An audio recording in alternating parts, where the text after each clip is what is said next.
ethics in educational leadership. So I deem it a privilege to share some of my thoughts with leading lights. I am associated with teaching, but most of my activities are in training. I have my own. Sir. Yes, sir. Good afternoon. Please wait, sir. We'll have the formal welcome address and we can start, sir. Please wait. Sure, sir. Sure, sir. Please.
Murugan, sir.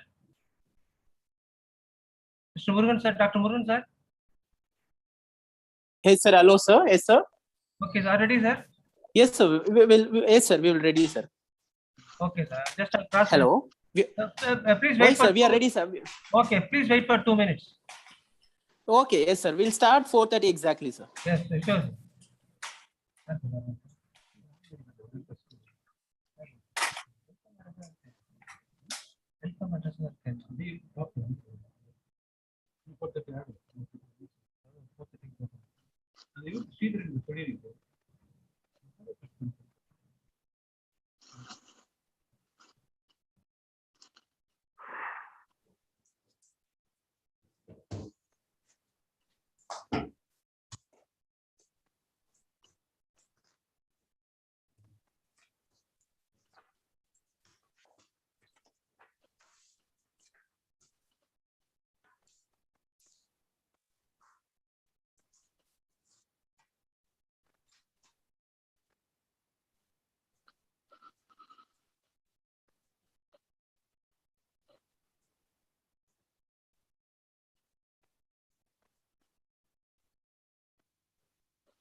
എല്ലാരും തള്ളി വിട്ട് பார் முருகு பிஞ்சிட்டார் பார்.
Unmuted. Your microphone is unmuted.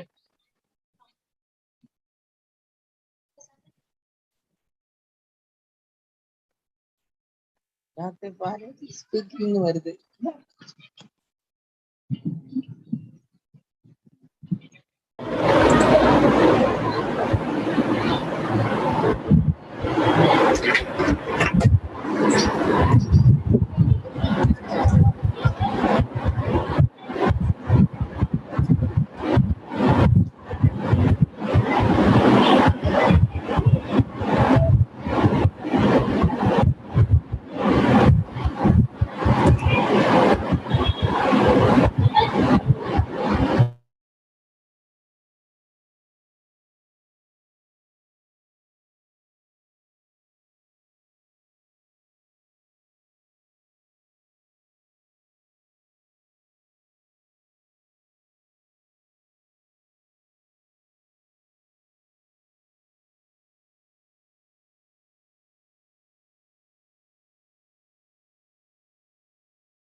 Very good evening, one and all present here. We are waiting for one of the chief guests. Please, we will start with another 2 minutes, sir. Please wait. We will start with another 2 minutes.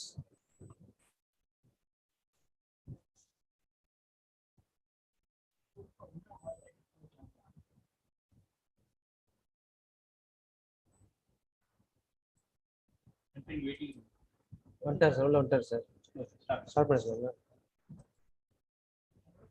Mr. Murugan, sir. Dr. Murugan. Dr. Murugan. Yes, sir. Yes, sir. Shall we please start, sir? Yes, sir. We can start, sir. Yes, sir. Dr. Sridevi. Yes. Dr. Sridevi, unmute yourself and you can start.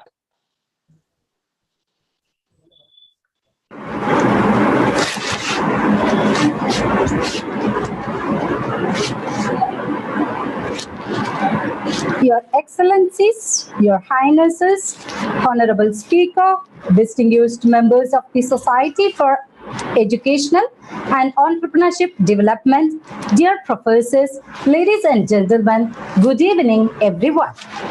A hearty welcome to you all for the 7th International Conference on Educational Leadership and Seed Educational Awards 2021. We believe that leaders and educational institutions have an opportunity by understanding how their students and teachers have changed, they can create new environment that will allow students and teachers to bring their best to educational institutions. International Conference on Educational Leadership reveals changes in how students and teachers view the world and, importantly, what these changes mean for leading post-pandemic. From these insights, educational leaders can create the future for their educational institutions.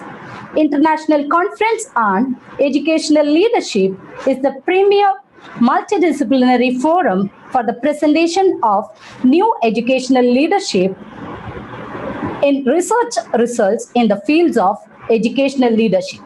This conference will bring together leading academic scientists, researchers, and scholars in the domain of interest from all over the world.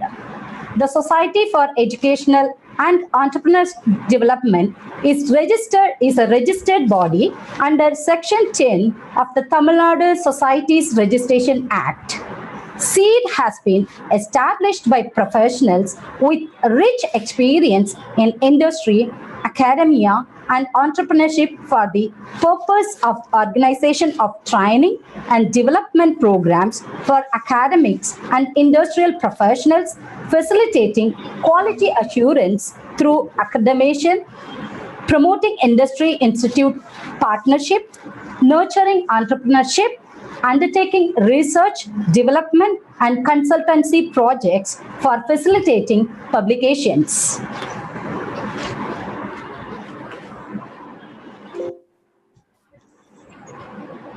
It's gratifying to look around and feel bright, sparkling faces filled with enthusiasm and gathered virtually. I'm highly delighted to call upon Dr. S. Jayavelu, Director, Firebird Institute of Research and Management, Coimbatore, to address the gathering. Sir, over to you. Good evening, Dr. Ashokan and Dr. Bragadiswaran, and all the distinguished speakers and the participants. It's an honor to welcome you to the third day of the 7th International Conference on Educational Leadership. Just a few words. The introduction of the speakers will be happening later. We are faced with a situation of a pandemic, which is changing the way we are looking at the life, the way we are looking at relationships, and the way we are looking at work, studies, etc. So in this kind of black swan event, whatever we have understood, known as best practices and best knowledge and so on, has been turned upside down, and we are in the process of learning how to handle this kind of a situation.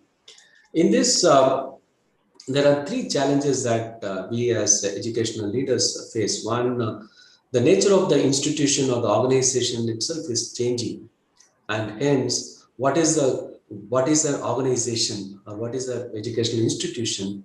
The so-called boundaries are diffusing. The nature of definition of an educational institution or educational organization itself has been changing in the last few years, but now it is much more diffused. And in this, the relationship between the technology, the system, and the people are being redefined in many different ways because of the pandemic and the challenges and the answers to those challenges that the various stakeholders have come up with. In this situation, it is for us to look at these issues of ethics, the issues of integrating technology and online challenges, and most importantly to all of us, how we define institutions, educational institutions, and how do we look forward to the future. And I'm happy to welcome all of you to this third day of SEED International Conference on Educational Leadership, and welcome one and all. Thank you, sir, for a grand welcome. We felt a warmth and grace with your words at this evening. It has been proven that recognition of one's effort is more highly valued than money. When it comes to academics, it's a customary in our society to recognize the highest achievers. I am highly privileged and humbled to call upon Professor Dr. D. Bragadiswaran, Advisor, Society for Educational and Entrepreneurship Development, SEED, Chennai, to confer the awards on various categories in the field of education for their outstanding contribution. So, take a pride step to announce the prestigious awards. Over to you, sir. Good evening to all of you. First, I want to confirm whether I am audible. Yes, sir. Yes, I am sir. visible. Yes, Am sir, I visible? definitely. Okay, thank you very much for the feedback. Dear participants of the 7th International Conference on Leadership, invited speakers for the third day of the conference, Mr. Rajkumar, founder, president of SEED, Dr. Asogan, advisor of SEED, and organizing secretary of this big event, Dr. Jevelu, Dr. Sridevi, Dr. Meera, who will be coordinating the award giving function with me. I am very happy to be delighted to be here. I will take about 10 minutes first to tell about SEED, about past awardees, eminent past awardees, and then process adapted for selecting the awardees this year, and the profile of the awardees selected for this year. Then I will take over each person, give a brief summary of his designation and why we are giving this award to that particular person, he or she. And then I will hand over to Meera. She will ask the concerned individual who is receiving the award to give an acceptance speech for about a minute or two. Then the certificate of award will be presented. This is the procedure we are going to follow. This procedure will be repeated to each of the 8 awardees. Is the process clear? Yes, sir. Yes, sir. So I will proceed first about SEED. You have heard a lot about SEED. It's a registered organization, etc. But I will give you a different perspective. Society for Educational and Entrepreneurship Development was established in the year 2012, when I just retired from NITTTR as professor and head of policy planning and educational research by one of my very favorite and very meritorious student, Mr. Rajkumar, who did MTech and secured a very high rank in the NITTTR. He is the founder president along with his partners from industries. It's a non-governmental organization, non-profit organization. He requested me to serve as a honorary vice president cum advisor for that. So for the last 12 years, I am serving as the honorary vice president. This is my association with SEED. Dr. Asogan, who is the organizing secretary, has taken up this big responsibility of taking SEED. So far, we have been organizing conferences through the physical mode, normal face-to-face mode, or brick and mortar mode. He has taken to the digital platform. So I want to thank him for this transformation he has given to the SEED. The main activities of SEED continue to be training and development, organizing conferences, facilitating institutions to get accreditation, then industry institute partnership. And then one of the important activities we do is giving awards. The purpose is to recognize professionals, both from educational institutions, government departments, R&D organizations, and industries, by giving awards to sustain their good contribution. In the last 6 conferences, we have given awards to large number of institutions like industries, educational institutions, government departments, R&D departments, and also to individuals.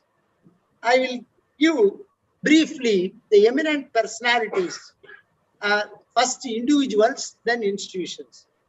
I would like to highlight some of the notable eminent individuals. Dr. T. Tyagarajan, Director, Center for University Industry Collaboration, Anna University, Chennai. Dr. S. Satyanarayana, Vice Chancellor of BML, Munjal University, Gurgaon. Then third, Dr. A.K. Pattabhiraman, who is no more now. I dedicate my presentation to him. Such a good person, professional, head accreditation and academic interface program in TCS, Chennai. Then Sri Vinay Hegde, President of Nitte Education Trust, Mangalore. Sri C. Valliyappa, Chairman, Sona College of Technology, Salem. Professor Ramaswamy, Secretary, NIA Group of Institutions, and he is in charge of all the institutions, including Mahalingam College of Engineering and Technology, established by Dr. Arunachandra Mahalingam. Then Kovai Chelvan, Director, TVS Institute for Quality and Leadership Program in Bangalore. Some of the premier education institutions which have received SEED award are Anna University, Chennai, Jadavpur University, Calcutta, NITTTR, Chennai, SRM University, Chennai, GCT, Government College of Technology, Coimbatore, Chandigarh Engineering College, Chandigarh, Kongu Engineering College, Perundurai, Erode. Notable R&D institutions and industries which have received SEED award in the past: CVRDE of DRDO in Chennai, CLRI, Central Leather Research Institute of CSIR in Chennai, Board of Apprenticeship Training, Taramani, Chennai, Lucas TVS, Chennai, TCS, Chennai, TVS Motor Company, Chennai. So this is the past awardees, individuals and institutions. Now I will move on to the process adapted for selecting awardees this year, during this year. This year we restricted the awards only to individuals under 7 categories, and announcements were made in the web, internet, and applications were invited through a structured questionnaire. They have to fill up with supporting documents to SEED. We received 43 applications. Then a scrutinizing committee was constituted, and that committee consisted of educators and industry representatives. They selected a total number of 8 awardees.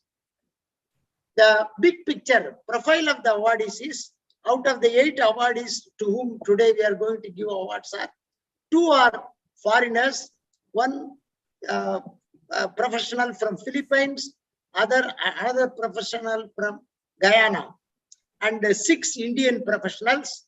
Out of 6 Indian, 2 are from other states other than Tamil Nadu, 1 from Andhra Pradesh, another from Karnataka. 4 professionals are from Tamil Nadu. The categories of awards are: Best Educational Leader Award 1, Principal or Vice Principal totally 4, Best Director Award 1, Best Dean 1, Best Controller of Examination 1. So totally 8 awards. I will read out and make sure that the awardees are available, and I would like to be ready in that particular sequence. First award, Best Education Leader, goes to Dr. Ramheri Lamichane, Philippines. I think Dr. Ramheri, sir, are you available? Yes, sir. Thank you. Thank you. Thank you, doctor. Thank you. Thank you for the award. Thank you, sir. Thank you. Dr. Susila Kanduri, Best Principal Award from Hyderabad. Good evening. I'm there. Available. Thank you. Good, madam. Dr. S. Chamundiswari, Chennai, Best Principal Award, 3rd in the sequence. Thank you, madam. Thank you, sir. Presence. I am just checking the presence as a teacher takes at Dr. S. J. Velu, Best Director Award from Coimbatore. Yes, sir. Professor Sheikh Mohammed from Chennai, Best Vice Principal Academy. I think he is Yes, sir. Available. Very good, sir. Dr. C. Uday Kumar, Best Dean Award from Coimbatore. Yes, sir. I'm there. Very good, very good. Dr. Rakesh Kumar from Guyana, South America, Best Controller of Examination.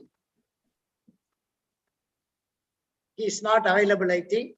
Anyway, we will send the award to him through courier. Then Dr. Abdul Qadir, Mangalore, Best Principal Award. Yes, sir. I'm here, sir. Thank you. Very good, Dr. Abdul Qadir. Thank you. Now, my keynote speech regarding the awards. I spoke about SEED, the past awardees, the process I adapted for this year to give the awards, a profile of the 8 people who are going to receive the award. Now we will go one by one. First, I would like to give a brief profile of Professor Dr. Ramheri Lamichane, PhD. SEED is very honored to give Best Educational Leader Award. We have very close association with him, both at the institutional level and with the individual level. He is the currently President of Asia Pacific Accreditation and Certification Commission, as well as DG, Director General of Colombo Plan Staff College for Technical Education, CPSC, Metro Manila, Philippines. And he has served for a long number of years as member secretary of the highest policy-making body in Nepal. Currently, he is serving CPSC in Manila. This award is given in recognition of his contributions in the development and implementation of accreditation process of TVET institutes in the Asia Pacific region. He has done pioneering work in training thousands of faculty from several countries during the pandemic period for the past 1.5 years. As far as my knowledge goes, last March itself, we started organizing online webinars. So he's done pioneering work. I found in him an excellent human relations manager, big motivator. He has not only a great vision, but practical action. Over to Dr. Meera to present the certificate and invite Dr. Ramari to deliver his brief acceptance speech. Dr. Meera, please. Thank you, sir.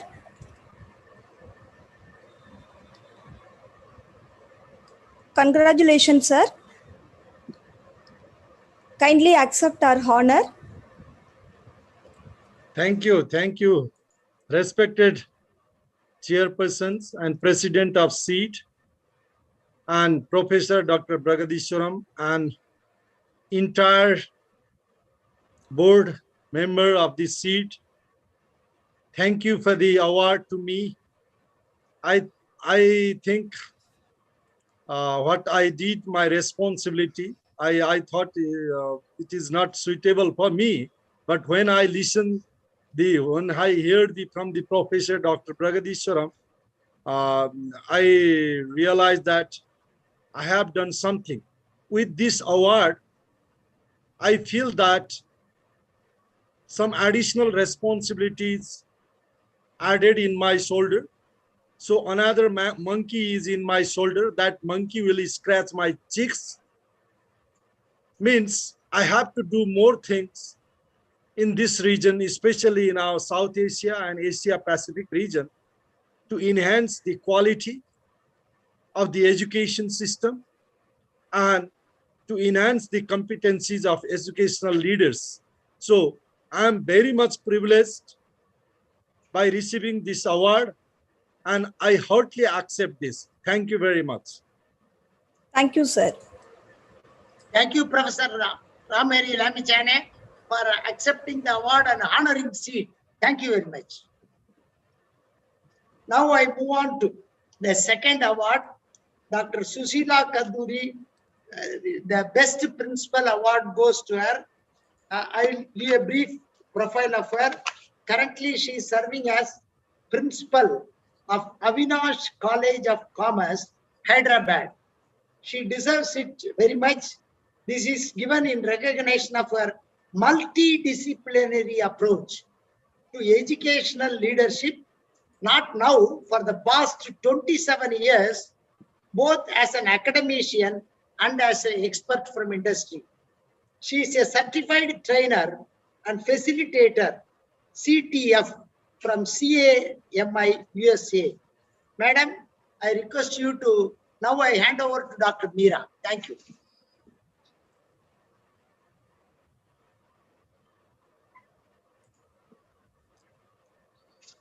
Dr. Meera? Yes, sir. Yes. Dr. Meera, can you invite Dr. Sushila Kanduri to deliver an acceptance speech?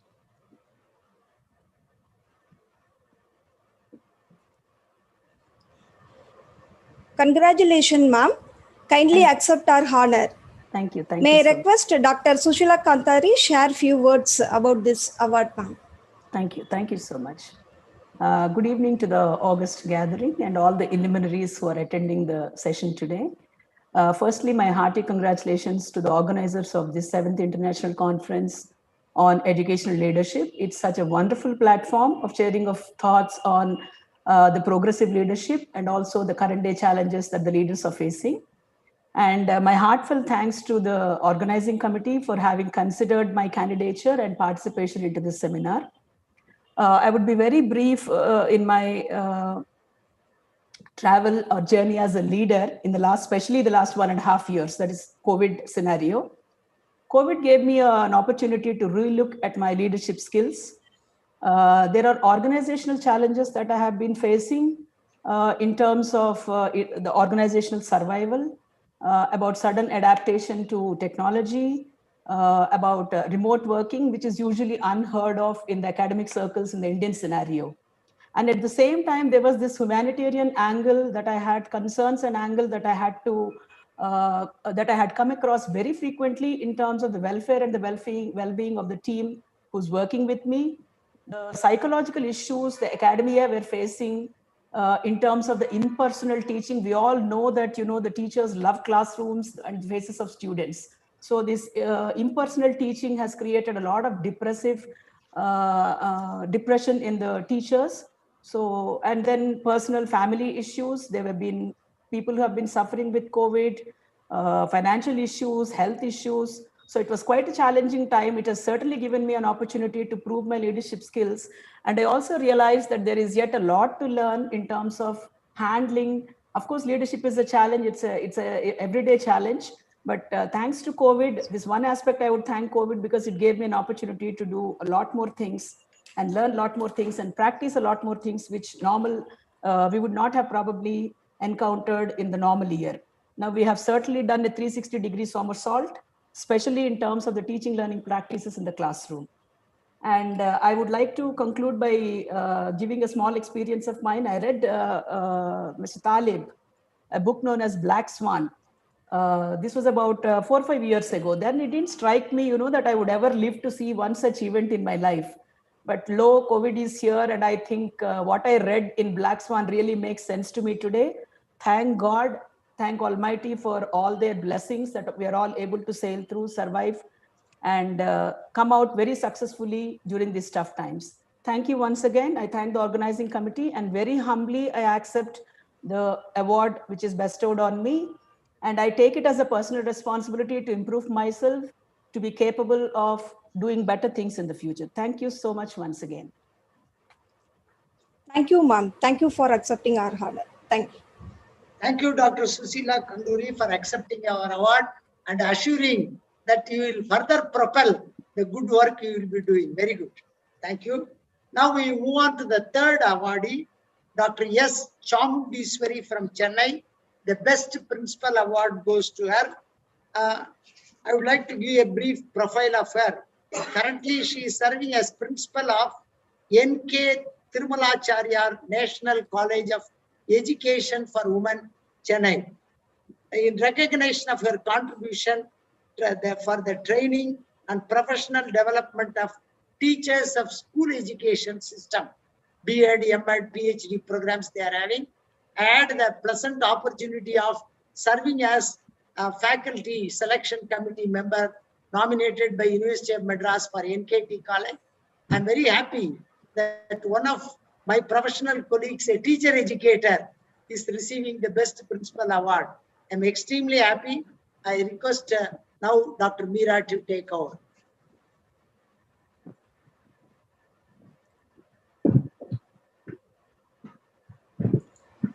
Congratulations, ma'am. Kindly accept our honor. Thank you very much, and good evening to all. Honorable Vice Chancellor of Tamil Nadu Teachers Education University, Professor Pancharatham, Dr. D. Brahadishwaran, the advisor, SEED, and the organizers of the 7th International Conference on Educational Leadership and SEED Education Awards 2021. It's my honor and privilege to receive the Best Principal Award in recognition of my contribution to the development of women teachers. NKT National College of Education for Women was established in the year 1966, and it is an autonomous institute of higher education which is affiliated to the Tamil Nadu Teachers Education University that caters to the educational needs of women from all sections of the society. So under the guidance and support of our management, our parent university, and all other higher education bodies, we work together as a team in the institution, and we stand committed to empower the women teachers to be with the prudence and grit to face the multifarious challenges at both the personal and professional levels. So I thank SEED for the honor bestowed on me. And I place on record my gratitude to our Honorable Secretary of the College, Dr. M. Arumugam, and all my teaching faculty members, and also the non-teaching staff and all my teachers. My mentor, Dr. S. Parvati, Dr. S. Vasanti, my supervisor and guide. My mother, Dr. A.B. Vasantalakshmi, my husband, Professor C. Rajendran, IIT Madras, and all other family members and friends. So thank you once again for making this evening a very memorable and a very special evening. And I very humbly accept this award. So thank you once again, and my wishes to the other recipients of the award in this evening. So thank you. Thank you, ma'am, for accepting this honor. Thank you. Thank you, Dr. Chamundiswari, for accepting the award and sharing the honor with all your colleagues and family members. That shows you are a great leader. Good. Thank you very much, madam. Now we move on to the fourth person, professional who will be receiving the award. Dr. S. Jayavelu from Coimbatore. He receives the Best Director Award. I will give a brief profile about Dr. S. Jayavelu. He is currently serving as the Director of Firebird Institute of Research in Management, Coimbatore, Tamil Nadu, India. This award is given in recognition of his contribution to leadership development, process consulting, and coaching for the past 25 years. He is a fellow of IIM Ahmedabad, most premier institution in India in management development. The fellowship is equivalent to PhD, more than that. He has also been trained in leadership theatre of psychodrama. When he was serving in the previous assignment as the Dean of Business School in VIT AP, I had a number of occasions to work with him. He is a great contributor to curriculum design for open outcome-based education, case method of teaching, and open book examination. I'm very happy Dr. S. Jayavelu has been selected as the director, best director. Over to Dr. Meera. Thank you. Congratulations, sir. Kindly accept our honor. Thank you, Dr. Meera, and thank you, Dr. Pragadiswaran, Dr. Ashokan, Dr. Rajkumar. It's an honor to receive this award from SEED, and the various initiatives that I've been part of is been a team effort, and whatever we have been able to achieve in VIT School of Business was because of the support of Dr. Shekhar Vishwanathan and Dr. Sandhya and my team members at that time when we started initially, Professor Dr. Madhulika, Professor Nimmi, Dr. Samir Gokan, Professor Samuel Johnson, Dr. Salini, and the others who joined later.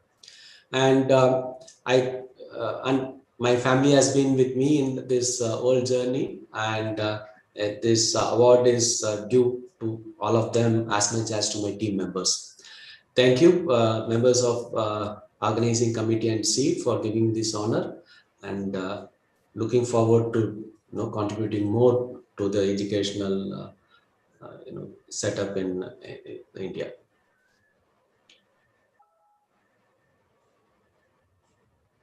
Thank you, sir, for accepting our honor. Thank you, Dr. Jayavelu, for accepting the award of Best Director and sharing it with all your professional colleagues and family members, and getting motivated to do further to your contributions to the field of management development. Thank you, Dr. Jayavelu. Now we move on to the fifth professional, Professor Sheikh Mohammed SA from Chennai, Best Vice Principal Academic Award. I will give a brief profile about him.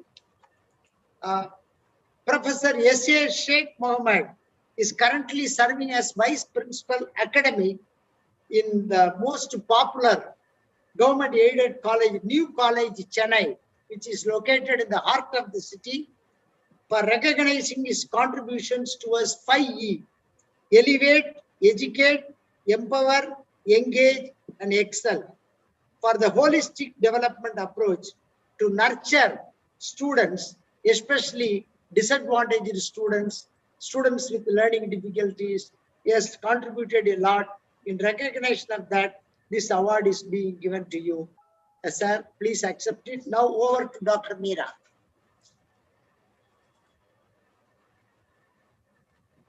Congratulations, sir. Kindly accept our honor. May I request?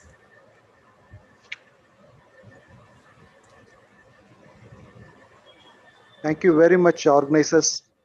I am really privileged, and at the same time, I am very much humble to receive this award. I take this opportunity to thank all the people who are instrumental in suggesting my name for this award. I am truly humbled by this award. I don't know how much I deserve this, but on receiving this, I feel that I have to do much more. Seed has planted a seed in me to work more and to elevate more people, to engage more people, and to excel them in all fields, in the fields of education. Awards really motivate people who are doing some kind of service in their chosen field, and recognition is something which is very, very important. I feel that your recognition has put me in a situation wherein I feel that I have to contribute much more. I take this opportunity to thank all the people, especially my management, my principal, my fellow team members, all the team members, especially my IQAC team members, and also my family members and my friends and all my mentors and others who all helped me a lot to come up to this level. I feel really very much pleased. I take this opportunity to congratulate all the other fellow recipients also. And on their behalf and my personal behalf, I take this opportunity to thank SEED and also the organizers for arranging this wonderful day. I'm really privileged, and I'm very much humble to receive this award. And finally, I thank from the bottom of my heart all the organizers for selecting me and the other recipients for this today's award. Thank you very much. I really am privileged to accept this award. Thank you. Thank you, sir, for accepting our honor. Thank you. Thank you, Professor Sheikh Mohammed, for accepting the award. And as you told, SEED has planted a seed in you by giving this award to enable, elevate, and enrich your students. Thank you. Continue the good work. Thank you. Now we move on to the sixth professional, Dr. C. Udaya Kumar. The Best Dean Award goes to him. He is from Coimbatore. I will give you a brief profile of him.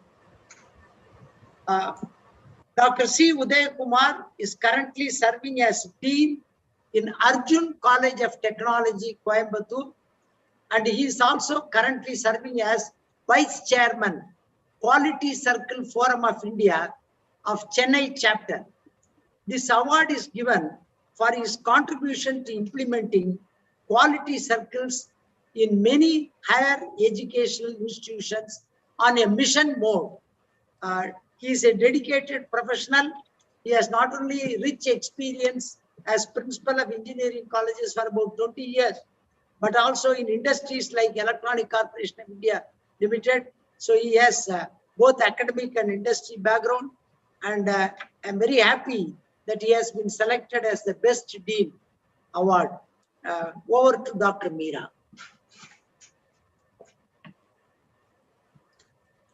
Congratulations, sir.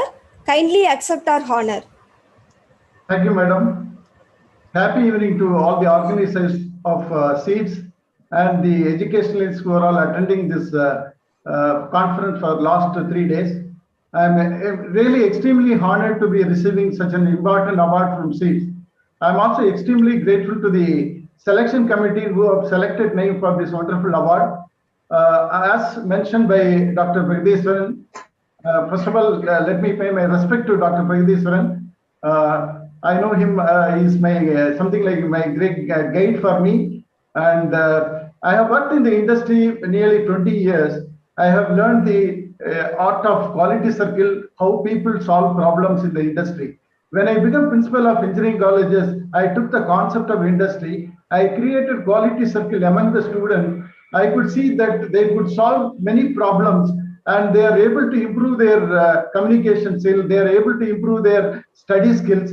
I could see that their skills are becoming better and better by using this quality circle concept, which I have implemented in many institutions. Wherever I worked, I have implemented quality circle, and also I am associated with the Quality Circle Forum of India Chennai chapter, through which I am approaching many educational institutions to implement this concept. Also, I teach my students total quality management in a practical manner, and by learning TQM and the quality circle, I found their skills are extremely very well when they work in the industry. I've been receiving number of calls from my students that they have learned all the techniques before they enter into the industry and extremely doing very well. That is the contribution I have made. Let me also thank all the organizers for selecting me for this award. By receiving this award, I know that the responsibility is more. I know when I complete my PhD, I was told that the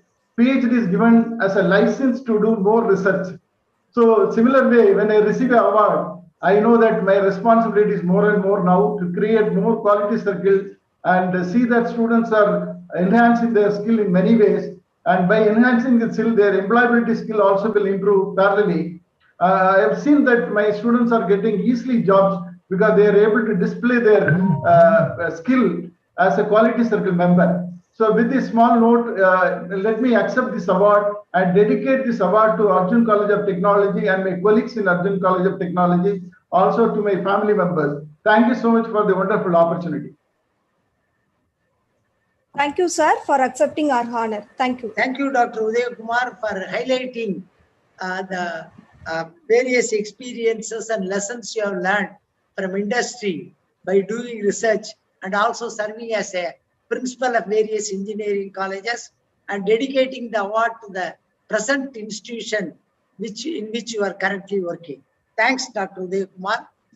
Now, we would like to again ensure whether the 7th professional, Dr. Rakesh Kumar from Guyana, is available now. I think he is not available, Dr. Rakesh Kumar from Guyana, South America. The best controller of examination award goes to him. Anyhow, I will read the brief profile of him for the information of others. Dr. Rajesh Kumar, Manager Examinations, Texila American University in Guyana, South America. This award is given in recognition of his significant contribution as Chief Proctor for all National Board of Medical Examinations and for his contributions to ACCM accreditation. So both as a examination and accreditation, he has contributed a lot. SEED will be sending the award to him through courier. Thank you, Dr. Meera. Now we will move to the last professional, 8th professional, Dr. Abdul Qadir AA from Mangalore. The best principal award goes to him. Dr. Abdul Qadir is currently serving as principal of Government Polytechnic, Karnataka Government Polytechnic in Mangaluru. Previously it was called Mangalore. For his outstanding contribution to the training and development of technical teachers. I have been a trainer of technical teachers for about 38 years. He has been a trainer of technical teachers for about 25 years. Actually, he has been trained in NIT TTR Chennai for 3 years. He did full-time BTech Ed and MTech Ed. And he also served in NIT TTR's Extension Center at Bangalore for a couple of years as a faculty member. He has also served as a staff development manager of Polytechnic in Canada, India Institutional Cooperation Project. He is an expert in training technical teachers for delivering online interactive classes and online assessment and evaluation. Especially during the last 1.5 years, to get time and date from him has become very difficult because there is a quantitative shift from physical teaching to online teaching. He is currently the state level expert for the Directorate of Technical Education and Directorate of Collegiate Education of Karnataka State, and also Central University Pondicherry, VIT AP. I am very glad he is also a professional associate with me. So whenever I take a big project or a research project or consultancy assignment, I am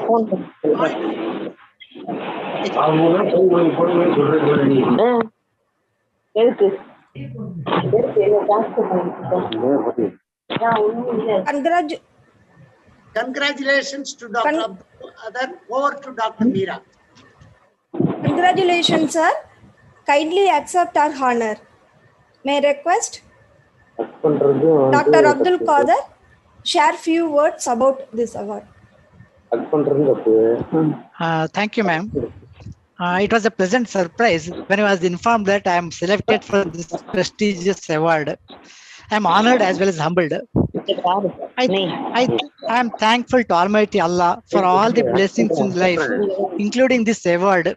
In addition, I am thankful to all the people who have supported me in professional personal journey of my life so far and dedicate this award to them. I am extremely thankful to SEED and all the concerned officials for conferring this award on me. It is my pleasure and privilege to accept it. I accept it with all humility. The award is a reminder that there's a lot more work to be done by me. It will certainly act as a strong motivator for doing better work and contributing more to the society. Thank you, one and all. Thank you, sir. Thank you for accepting our honor.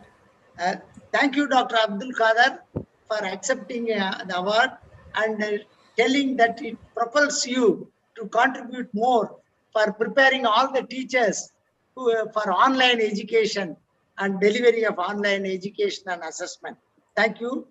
Finally, I would like to conclude this award giving function by proposing a vote of thanks to Mr. Rajkumar, founder president of SEED, Dr. Asogan, advisor and organizing secretary of this conference, Dr. Meera, who coordinated excellently and effectively this function, though we have not met each other through online, and other members of the organizing committee of the 7th International Conference of SEED, and all the 8 recipients of the award. Also, I thank them for delivering a nice acceptance speech which motivates others. Thank you very much. Jai Hind. With this award granting function comes to an end. Over to the organizers of the conferences. Thank you very much. Thank you, sir, for your igniting words, and congratulations to all the awardees for your wonderful contribution in the chosen field. I request all the participants over online, turn on your video for group photo, please.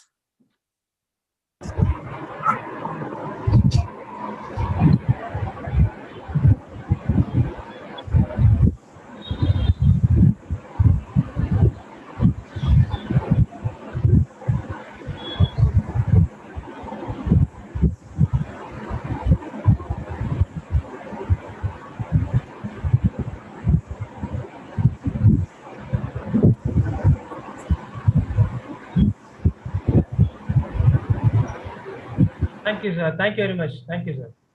Thank you all. Thank you. May I now request Dr. Sridevi to introduce our speaker, Mr. Pastrano Aguilar Jr., going to address on online learning, 21st century approach to education. Ma'am, over to you. Thank you, Professor Murugan. Am I audible?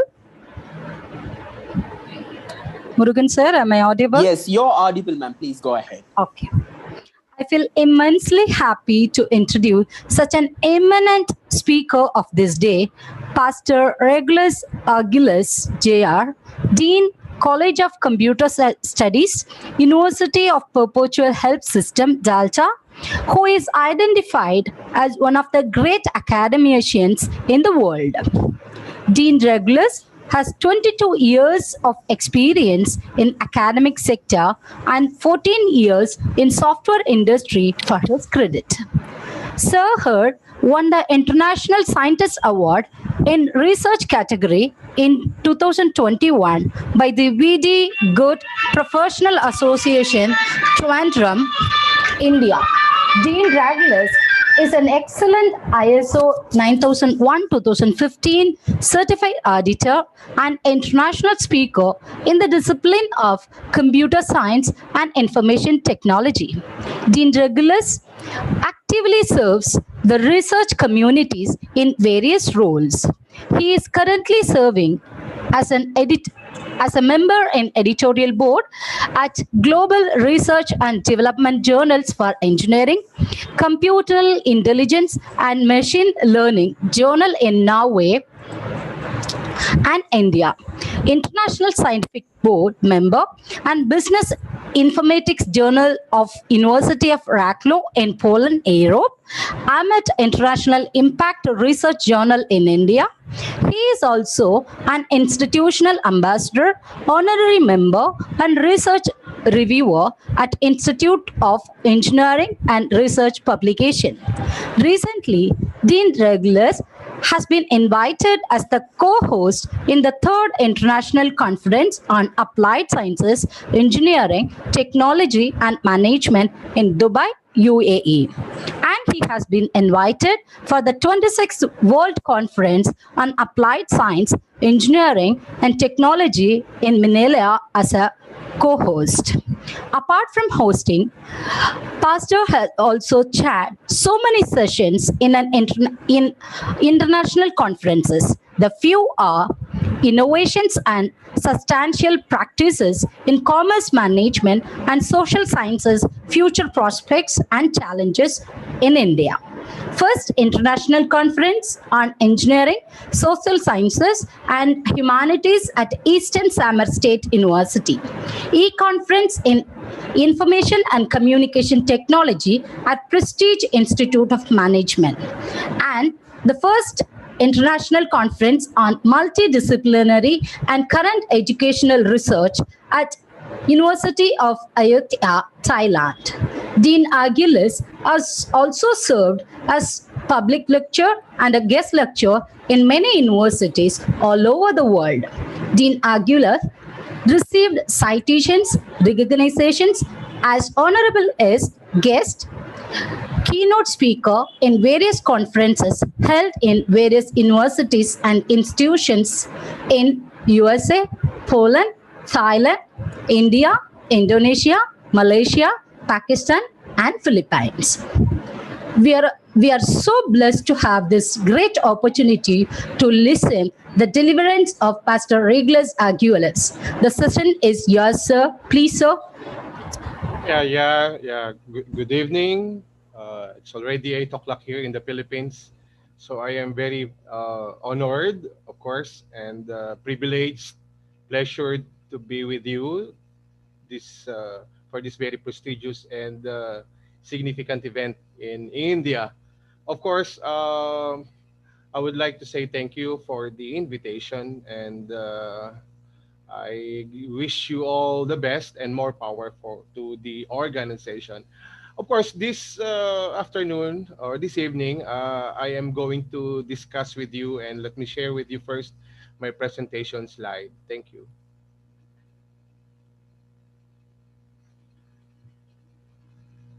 Okay. Can you see or virtually see my presentation, please? Yes, sir. Please go ahead. Okay, Yes, thank sir. you so much. Of course, again, I am Pastor Arguelles Jr. from the Philippines.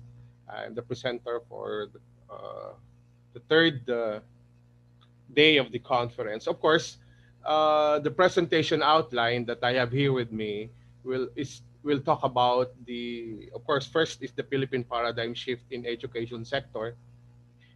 Second would be prospects of increased in terms of information and communication technology implementation and instructional designing in education for continued learning. And number three, of course, changes that we expect in the skill requirements of students. Flexible learning options in the 21st century education. And last but not the least is meta university model that each higher education institution, not only here in Asia or in ASEAN organization or ASEAN group, should work with it, but of course the entire the different nations in the world. So first, here in the Philippines, we have the paradigm shift that we have, of course, the trifocalization of the educational system. And the trifocalization works in three sectors. We have the Department of Education. We have, of course, the Education and Higher Education. And we have also the Technical Education Skills Development Authority. So these are the important trifocalization area of the Philippines educational system. But in the Department of Education, actually launched in this school year, launched the learning platforms. We have different learning platforms. Once when the pandemic came in, the government has able to work with different platforms in order for the learning and teaching works together. And these are the DepEd Commons, accessible to both private and public schools, the ICT portals, and even the alternative learning system of teachers and learners. So there are so many challenges, of course, we all know that. And then the enrollment figures are to be basis. We have expecting around of 27 million of students to enroll in basic education during the last school year. And definitely with the early closure of the school year in that particular year in March, enhanced community quarantine in effect worked also when COVID-19 pandemic brings out or brought this problem and issues. So the Department of Education and our millions of learners are facing enormous challenges. We all know that. And in classroom study and individual study online, the classroom work, of course, are blended learning.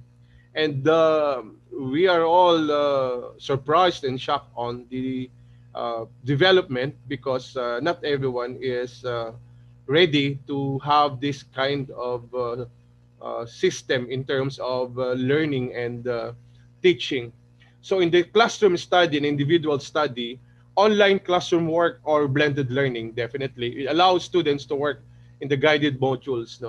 And the Department of Education launched different things that will work the platform like this, of course, the DepEd Commons that I have mentioned here in this presentation slide. So the Commission on Higher Education, actually these are being implemented already, which is the flexible learning. It is use of digital and non-digital technology. So it does not necessarily require connectivity. Example is by using the national and community radio. Here, just like in other parts of the world, here in the Philippines, many of our students are actually coming from remote areas where there are no electricity supply, there are no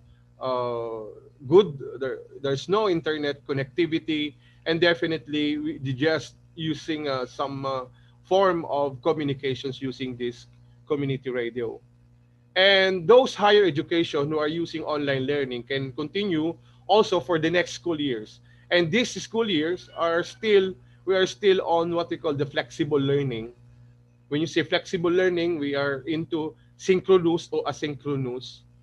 And there is partly online, and there's also a situation that the students are working offline and working it at home. So the combination approach of teaching and learning resources mitigate, of course, sometimes the loss of learning, and many of the times it happens. Many countries have turned to distance learning. We all know that. And the distance learning is not new to us.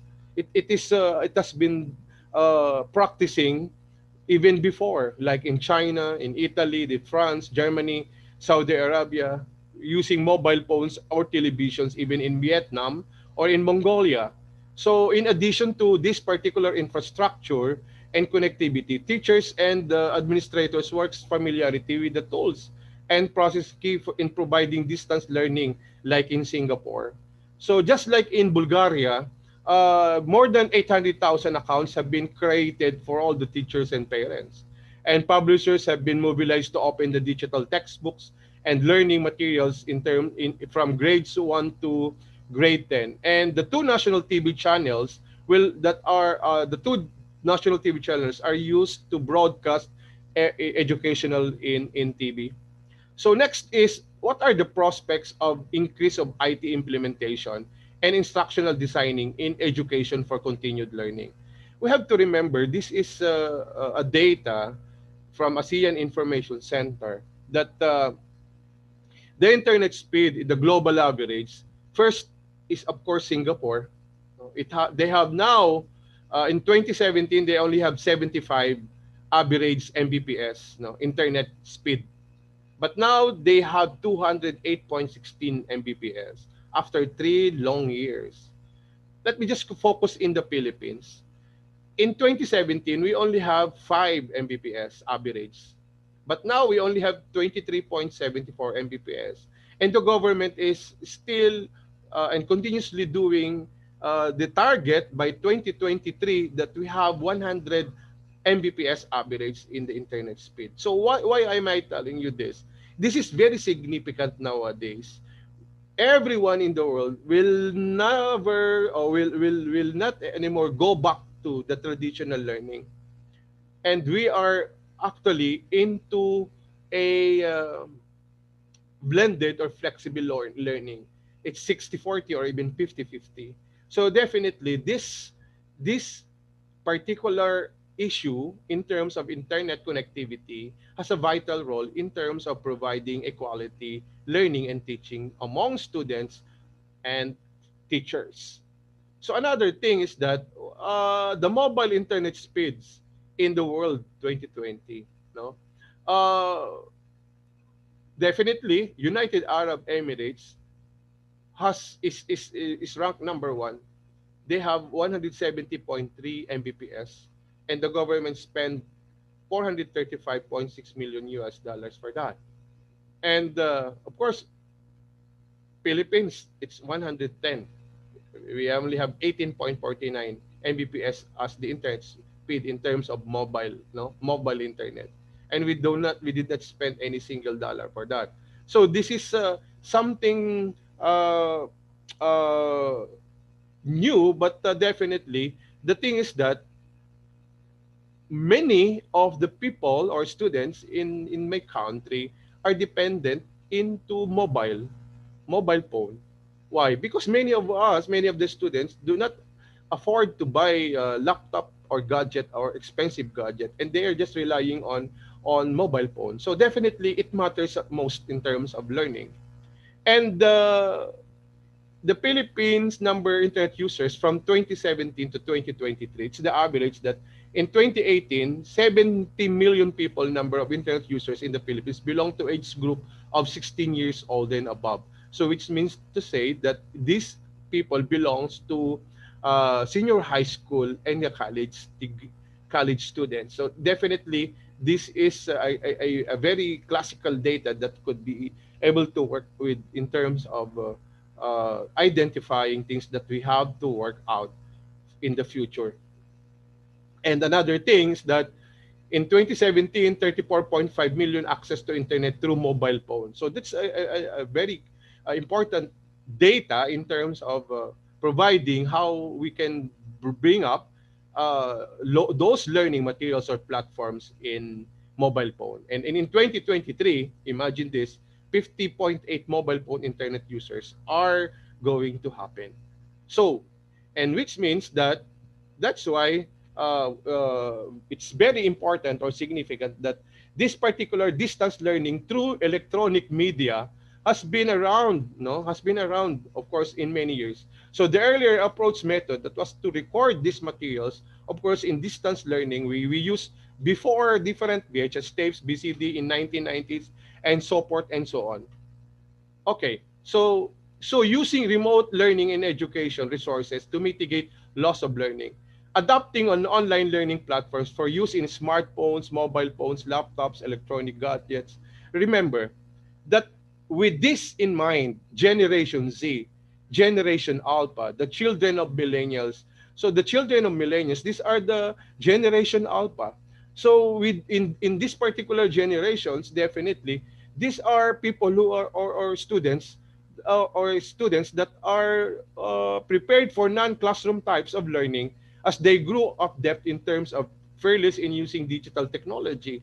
So in the Philippines, the Department of Education really wants to harness mass media aside from online learning systems in order for these children to not be left behind.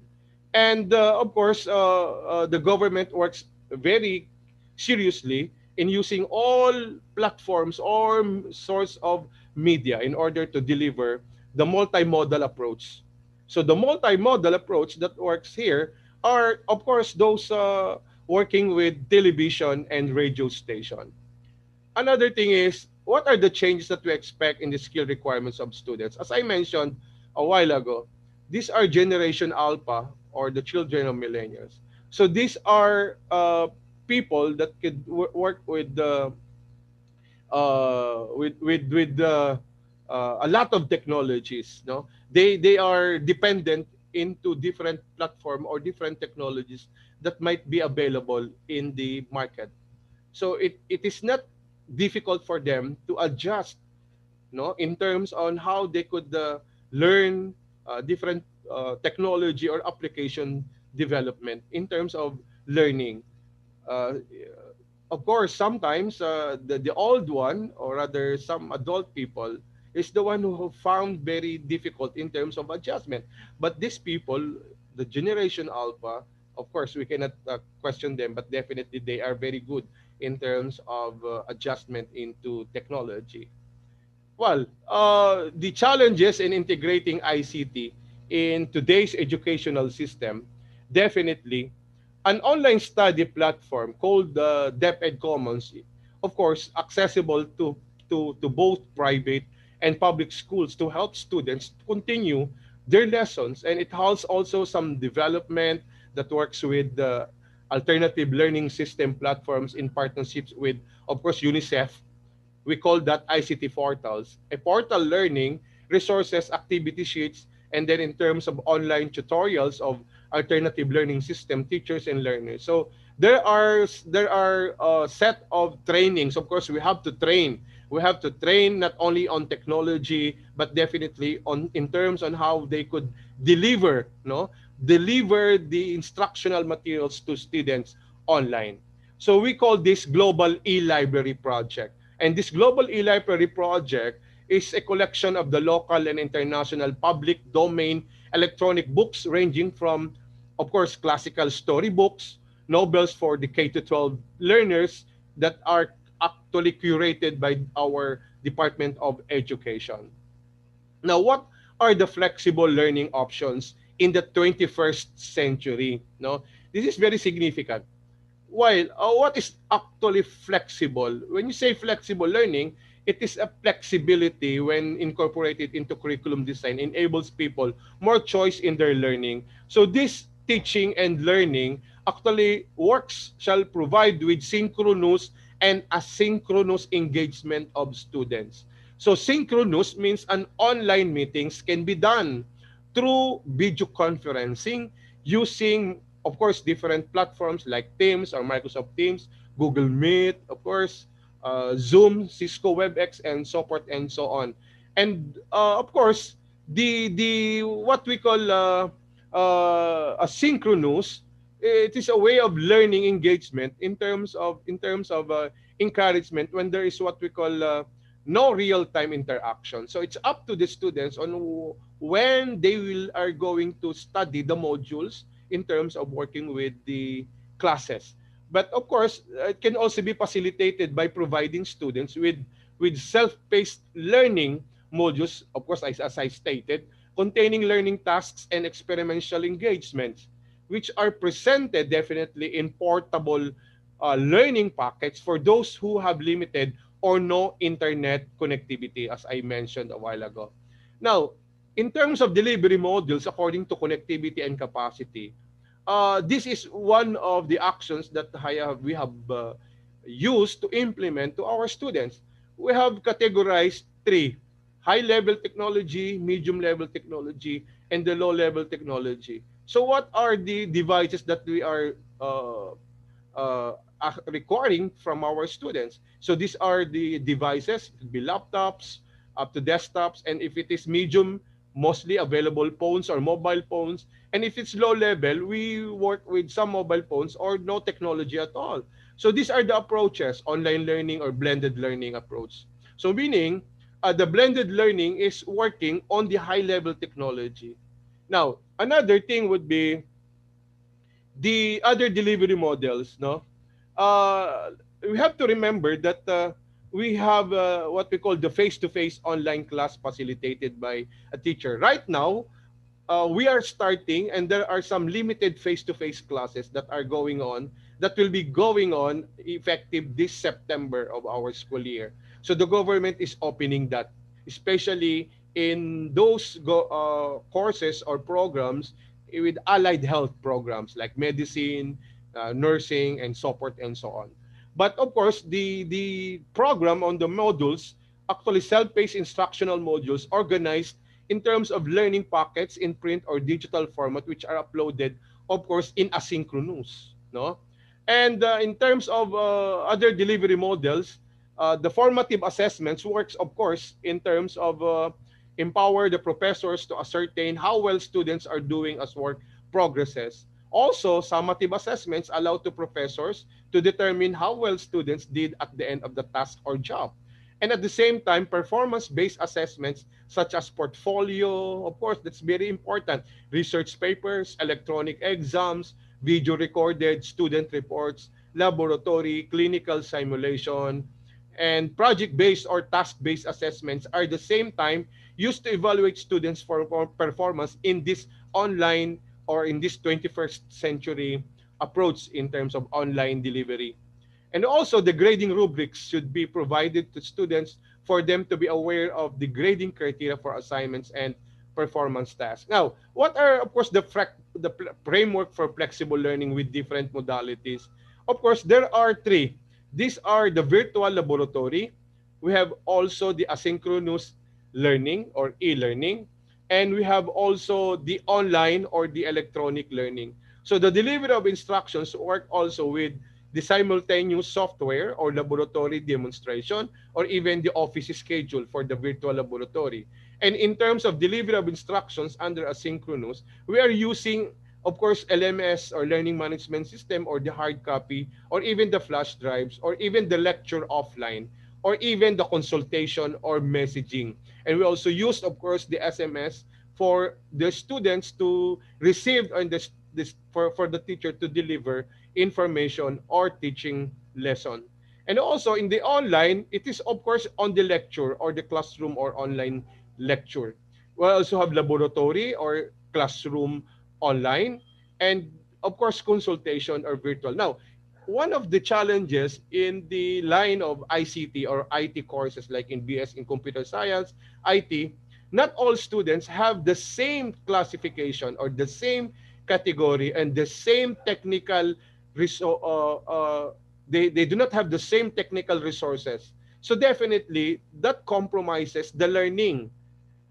Okay, so even if we have those tools to be provided to students in terms of synchronous and asynchronous, but the students have no resources in terms of acquiring a high-end PC, a hand computer, and even those tools that are running in the computer. So definitely what we do is that the student itself, of course, work with a peer-to-peer. They share each other, no? They share each other, and then definitely they work peer-to-peer, and they collaborate each other so that they can bring up something that could work with the brown bag technology. And what's that brown bag approach of the technology? So it's similarly working with collaborative aspect or collaborative approach. Now, what is Meta University model? Now, the Meta University model, this is not new for us. This is not new for us. This has been practicing by many universities in the western part of the world. And this is proven very effective, but costly. So we have, of course, the Meta University. We have the Meta University model. We have one of the models that are working with it is the collaborative learning technologies. And the collaborative learning technologies is the one that I was mentioning a while ago. That's very effective, no? So definitely, it does not only work locally from one university to another. It is not only working from one university to another university in the Philippines, but it can work together from one university in the Philippines or from one university in India going to another university in Canada. So that means to say that if there is what you call a partnership or linkages or academic partnership with one university to another, they can use and implement the collaborative learning technology approach. And of course, this will materialize so that we can use the approach, we can use the technical side of it in terms of students' mobility online. You really do not want to have, or rather, it's not just going to another country by having your flight, but definitely in terms of collaborative learning technology, using online platform, one student can collaborate from one university to another or from one country to another country. And another one is the utilization of learning materials. So these are the things that are actually very important. We have to standardize that in terms of utilization of learning materials. So the utilization of learning materials should be saved or stored or replicated in one particular domain or in one particular server, so that everything is standard. If you are searching for something that could be used by a first-year student taking engineering course or program, definitely everything is there. So you can have, of course, avail on the standardization of working with different materials. Okay, so I think that's those are this is my part of my presentation. Thank you very much. Thank you, sir. It was a wonderful speech on 21st century approach to education. Sure, all of us will adopt the strategies and ideas shared here. May I now request Dr. Sridevi again to introduce our next speaker to the audience. Ma'am, over to you. Thank you, Professor Murugan. Excuse me, madam. Group photos, please, sir. Yes. Participants, please turn on your video for the group photo. Thank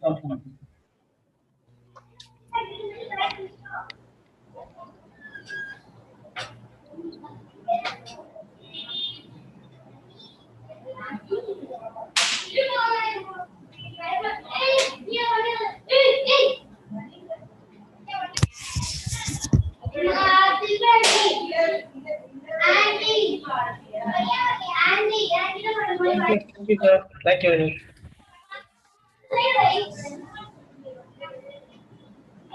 Dr. Sridevi, you can proceed. Thank you, Professor Murugan, for your offer. I feel delighted to introduce our next speaker of this day, Professor Dr. Zaniliha Zilamanglo, Faculty of Medicine, Department of Medical Biology, Nigde Ömer Halistimur University, Turkey. Dr. Zeliha earned her PhD in biology from Inonu University. For her credit, she has published over 160 peer-reviewed journal articles with over 2,510 citations and many technical reports.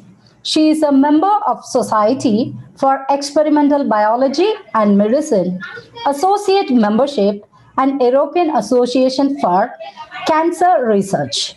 She has served as editorial board member for many journals.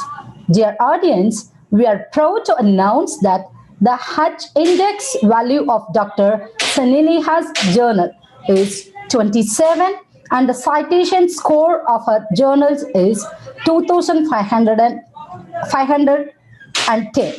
Dr. Saneeha's research interests are medical biology, molecular biology, biochemistry, biotechnology, oxidative stress, antioxidants, and cancer. I wholeheartedly welcome you, ma'am, for your deliverance. It's over to you, ma'am.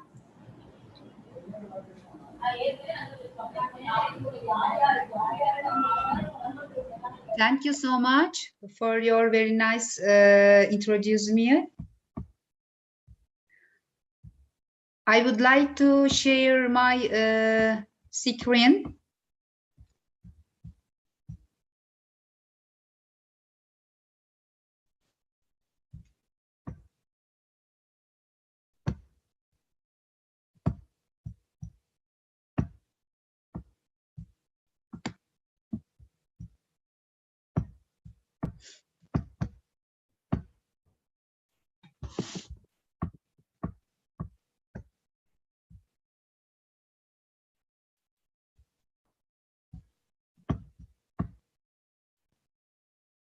Sorry. Firstly, I would like to share. You can share, ma'am. You can share. Yeah, I see. But no, you already made co-host. You can able to share.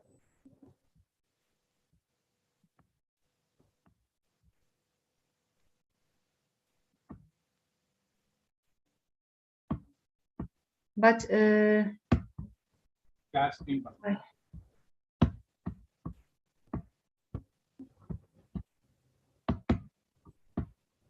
why it cannot?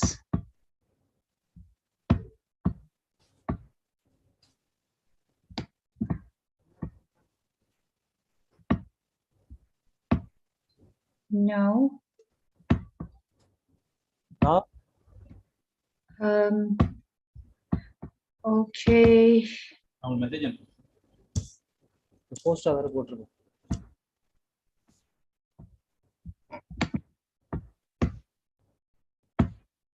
No. Okay. Now is okay. Yeah. Okay. Sorry about this problem, but now is okay. Yes, we can see.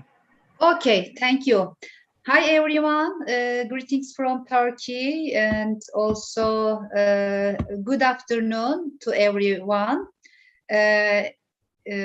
Firstly, I would like to many thanks to all organizers for 70 International Conference on Educational Leadership, Transforming Practice Towards Quality Outcomes, and SEED Education Awards 2021, a virtual conference in Chennai, India.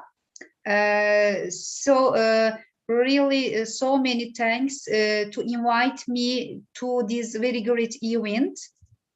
And also, I would like to very special thanks to all organizers, and also very special thanks to Dr.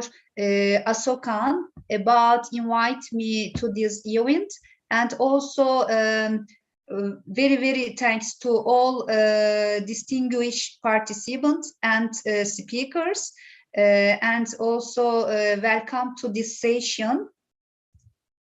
In this session, I would like to present about an awareness on leadership and the role of women in science. So, as you know, I am Professor Dr. Zeliha Selamoğlu. I am a full professor in medical biology department in Turkey.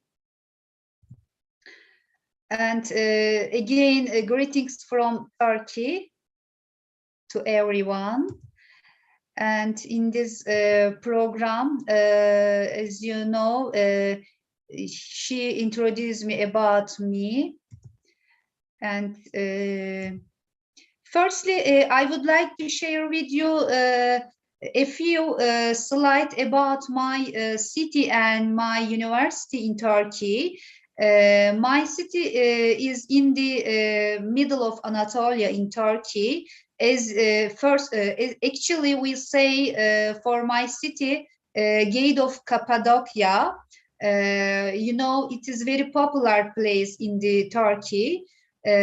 So I would like to share with you some picture from Cappadocia region. And you can see on the map about my city position in Turkey. My city name is Niğde. You can reach to this city with some way, flight or bus. And also I would like to share with you some that picture on the slide, my campus viewing. You can see about my campus, university campus viewing, general viewing. And also you can see my university campus main gate in this picture on this slide. Yeah. And then I would like to talk about an awareness on the leadership and the role of women in the science. Firstly, I would like to talk about women in science as a science in some scientific field. As you know, women science requires motivation to get improvements in career development, networking opportunities, and mentoring support for the families in this stream all over the world. Women science are leading groundbreaking research across the world, but despite their remarkable discoveries, women still represent just about 33% of researchers globally, and their work rarely gains the recognition it deserves. Only 3% of the Nobel Prize for Science have ever been awarded to women, and only 11% of senior research roles are held by women in Europe.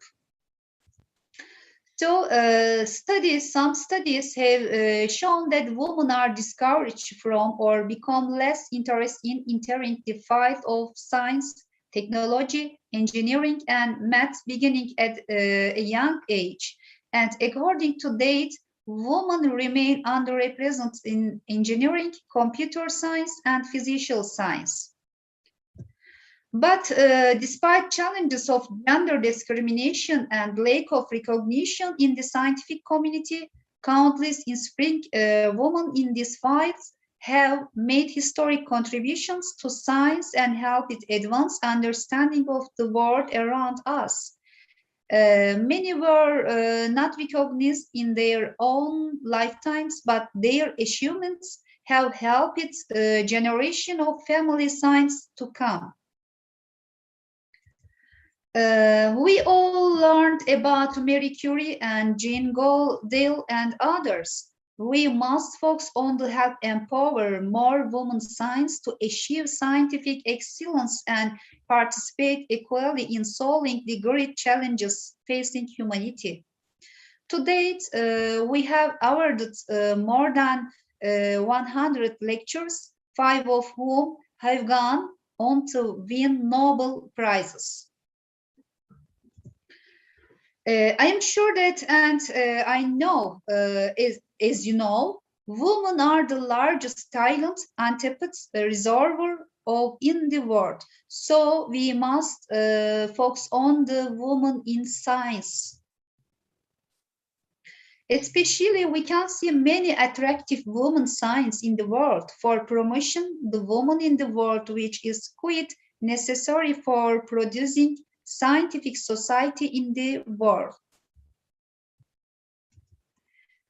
Especially, woman power has a strong background for promotion women in the world, and is needed for building scientific progressive careers of the whole woman in the world and to build peace and joy in the world.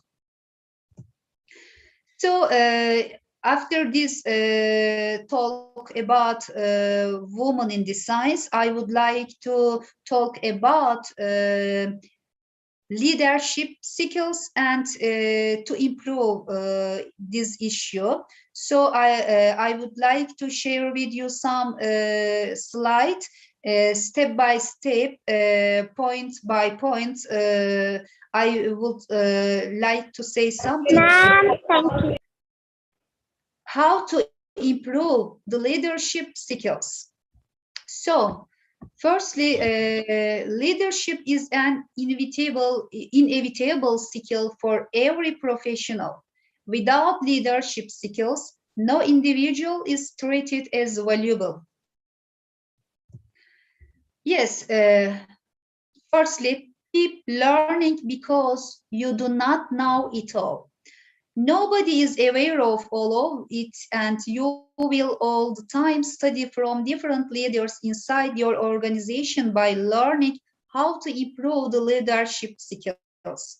Emulate a few of their leadership kinds and ask them to mentor you. Learn leadership articles on blogs, business websites, and observe well-known world leaders on Twitter, LinkedIn, and Facebook, and other social media.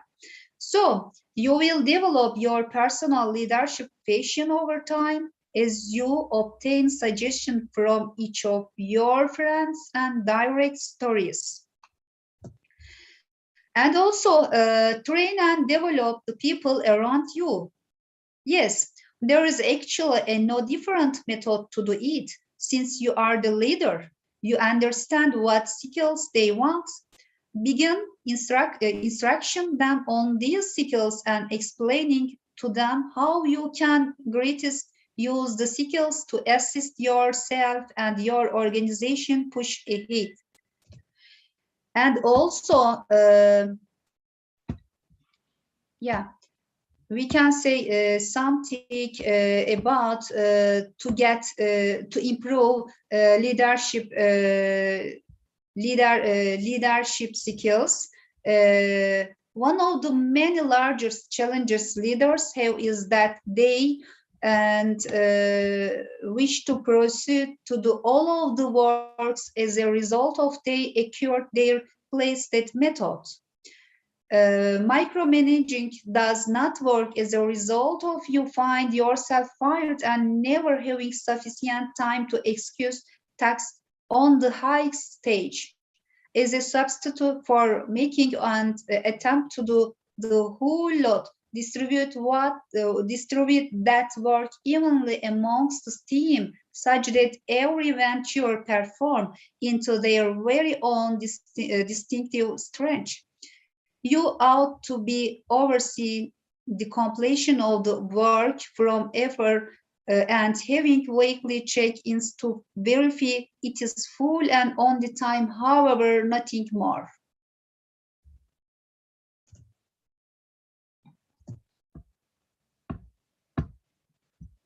Sorry.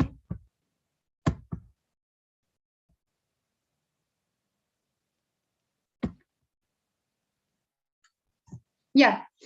And then we can develop situational awareness. A mark of a leader is somebody who can see the larger image and anticipate issues before they happen. The flexibility to foresee and supply ideas for avoiding potential issues is invaluable for a pace setter. And also, we must be a listener. Leaders can get forward of themselves by all the time speaking and making an attempt to push people in the single path or one other. As a substitute for doing that, listen to what different people are saying around you. Here before you commerce, as a result of you will have more information and ideas to go by. So we must accept the right criticism. So a number of the criticism will probably be true and helpful, and a few will probably be primarily based on jealousy. Take into consideration the place the critics is coming from and what is primarily based on. So then incorporate the right criticism into your each day leadership habits so that you just enhance. And also we must set clear expectations for your workers. When you do not set expectations, you aren't getting the outcomes you need. As a substitute for holding back and under-communicating, put all of it right on the market to your team. Inform them upfront that is anticipated of them, how they will accomplish the duties, and then they need to check in. So inspire others. It means being a pace setter means you might be a part of a team, and as a pace setter, you need to have the ability to encourage those you are employed with to collaborate as great as they will. When a team members wants to encouragement or steerage supply it, typically all an individual wants somebody to pay attention and be sympathetic. Also, we must empower our teammates. It means nobody is the most effective at the whole lot. And the earlier you notice that, the earlier you will be able to study to be a leader. Delegating duties to others not solely fears you up for stuff you do properly. It additionally empowers different people in your team. And also we must continue learning forever. The perfect path to changing into a leader is to all the time continue learning new issues. It retains your talks sharp and your skills recent. It primes you for brand new challenges that will come to your method, which is all the time factor in a pace setter. So we must have over communicate. It means many leaders assume they are speaking the right method with their team. However, many leaders find themselves falling as a result of they have not used the right medium or did not set correct expectations. Sit down along with your team and agree upon deliverables and the medium by which you talk, comparable to an email or social networking. As a substitute for sending just a few sentences in an email, it is perhaps more useful to write down a long paragraph in order that there are fewer emails back and forth. After you ask somebody in your team to do a venture, discover out if they have any questions instantly, so you understand that they will deal with the work and learn how to improve the leadership skills. And also, we must hold ourselves accountable. It means at the finish of the day, it is on you to be sure you are delivering your greatest work. In case your team is not performing, then it is your fault. In case you are not making them, then do not count on them to carry out on the high stage. So put money into your personal coaching and growth, whereas supporting your team. Take due to your actions and do not place them on the team. So we must share credit. It is easy for a peace setter to get caught up in their function. Many begin to develop an enormous ego and begin taking credit scores for the work of their stories. This will actually matter in opposition to them within the long time period. As a result of their workers will not be motivated and can wish to depart. When more workers depart, it indicates to the higher ups that there is one thing wrong with the leader, which might lead to their termination. You need to all the time deliver members of your team up with you. As a result of they will help your rise within the company. So we must resolve conflict. It means do not be a supervisor from help. Not everybody will get alongside on a regular basis. As a substitute for ignoring interpersonal conflicts, hoping they are going to go away, deal with them by speaking to these concerns privately. In addition to be open to reassigning team members if the battle cannot be resolved. Learn more about the differences between mission and vision.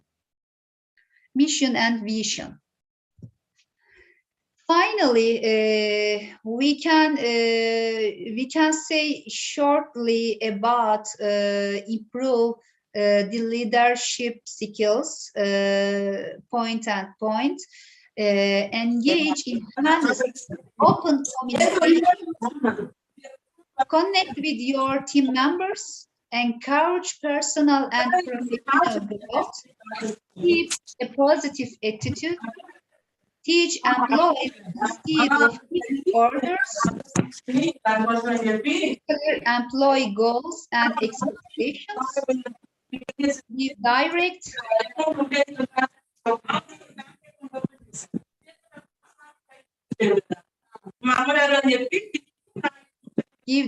feedback about performance, ask for feedback on your leadership, be open to new ideas, understand your own motivation.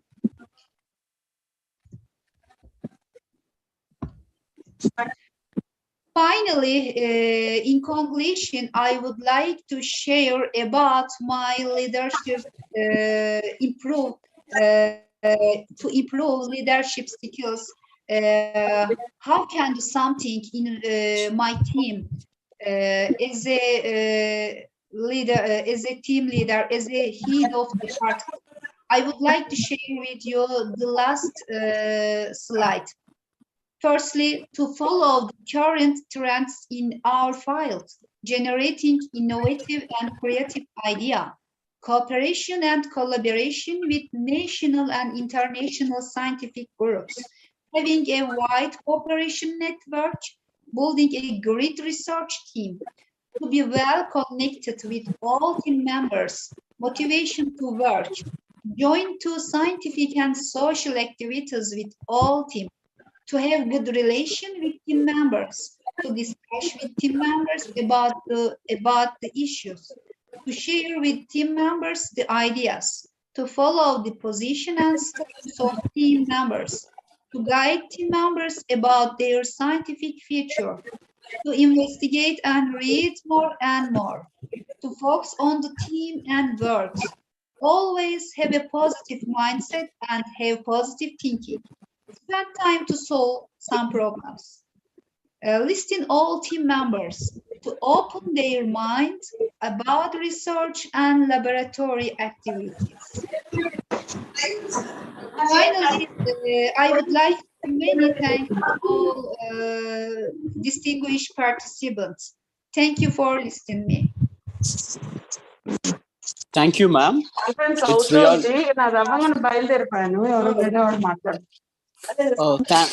thank you, ma'am. It's really a thought-provoking address. on leadership and the role of women in science.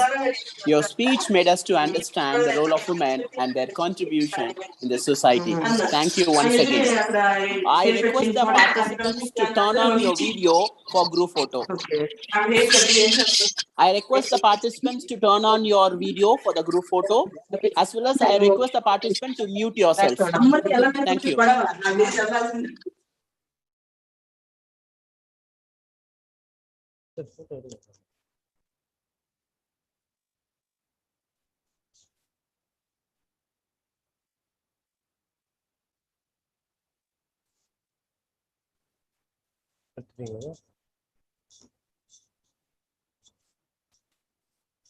Okay, thank you. Thank you very much. Thank you.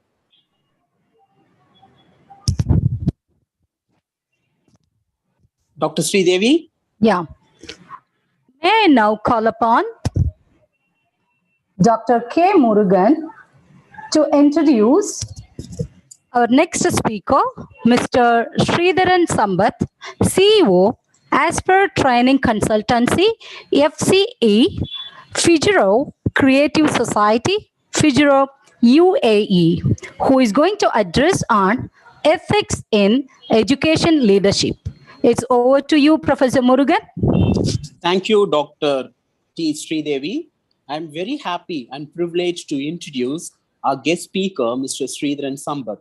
Mr. Sridharan Sambath is currently working as CEO of Asper Training Consultancy, Fugera Creative City, Fugera UAE, since 2016. In addition to his headship, he has been serving as visiting professor in various institutions, which includes American University in the Emirates Dubai International Academic City, Emirates Institute for Banking and Financial Studies, a federal institution of UAE Dubai, Sharjah, King's Center for Professional Development, RAK, Australian Institute of Management, Academic Partner, Sharjah, Birla Institute of Technology, RAK, Swiss Business School, Sharjah, RAK, Manipal Academy of Higher Education, Dubai, Western International College, University of Bolton, RAK. Mr. Sridharan Sambath has conducted training in supply chain management, procurement, and contract management, LC, ICC, cargo clauses, marine and cargo insurance, logistics, warehouse operations, LC UCP 600, Anti-Dumping Act, driving strategy, operations management, UAE labor law, leadership, change management for the corporates. Prior to working in UAE, he has worked in Indian with Magnus School of Business, Amit, Academy of Maritime Education and Training, University of Annamalai, and in Anna University in India, US Carnegie Mellon University, Pittsburgh, Pennsylvania, Melton University, Pittsburgh, Pennsylvania.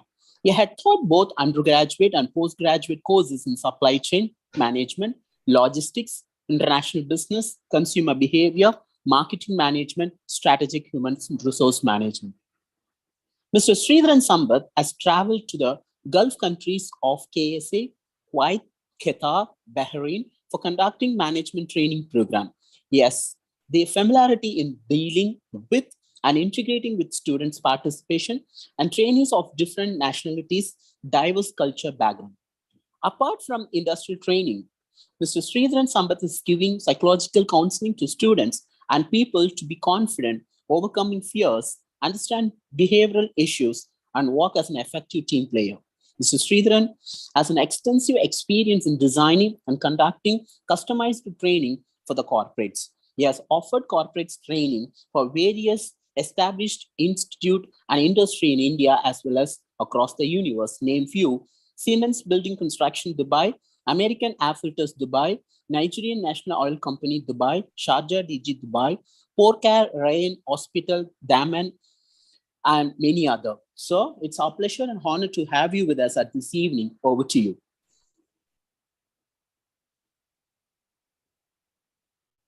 So, yes, good afternoon from here and good evening to all of you. Am I audible to all of you? Yes, sir. Okay. Thank you for the introduction, Mr. Murugan. it's a privilege for me to be part of this conference.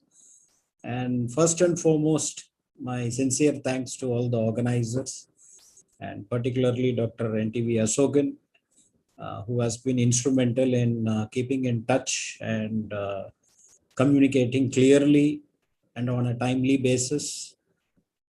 Thanks to all the people involved. Now, today, the topic that I'll be sharing with you all is ethics in educational leadership. The reason why I chose this particular topic, ethics in educational leadership, just wanted to throw some light to my experience. I was basically working as a software tester when I started my career. Now, life takes a different turn, and this I am sharing with you in the year 1994 after completing my post-graduation in computer science. That was a time when my mother had lost her right eyesight due to a medical condition called glaucoma. And because of the situation, I had to resign my job because my father was retired. And that was a time when I entered into the teaching, because software job, in fact, was like time consuming, and somebody had to take care of my mother, only me and my father. So I decided to resign my job. And that was the time I entered into teaching, because it was a school. I started my career in a school. I mean, my teaching career after around 4 years of software testing job. Now, I still remember my first principal in the school where I started my teaching career. Dr. C. Satish, who is now a renowned educationist in Tamil Nadu and in Chennai.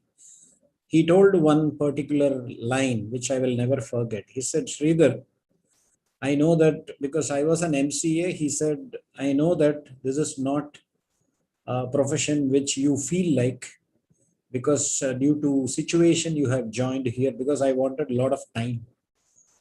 But he said, like, I am happy that an MCA is part of a school teaching job, because it was a time, that time. But he said, remember, in teaching, two things will always keep you in good stead in your career. He said, one is be a good teacher. The second one is be ethical. I owe all my thanks for being a good trainer and a teacher in this profession since 1996 onwards, in India, in US, and in the last 11 years I have been here in UAE. This is the first experience I would like to share with you, the reason why I have taken up this topic. And the second topic, the second incident, which I would like to share with you is my work experience in Carnegie Mellon University, Pittsburgh, US, where I was surprised in the sense like it was a lesson for life, where I used to teach what is called as SSD, Software Systems Development. Now I saw what is called as a code of conduct being followed there. As a faculty and a trainer, we have to go and distribute the question paper to the students. And after distributing the question paper to the students, they are made to sign what is called as a code of conduct. And once they sign the code of conduct, they are supposed to maintain what is called as complete, how to say, like honesty. And then 15 minutes we remain in the exam hall for students to ask for any query or questions or doubts, after which nobody remains except for the students writing the exam. And at the end of the 2.5 hours or 3 hours, we just go there and collect the answer sheet. That's it. And believe me, in my experience there for around 3 years, I have never come across any student even trying to copy or discuss, though none of the faculty is there. In fact, we had the right to even cross-check students' answer sheet. In case if we get it out, we can very well call the students for a discussion. But believe me, in my 3 years of experience working with Carnegie Mellon in Pittsburgh, I have never come across a situation where any student was called for. This is also one reason why I got interested in this ethics in educational leadership.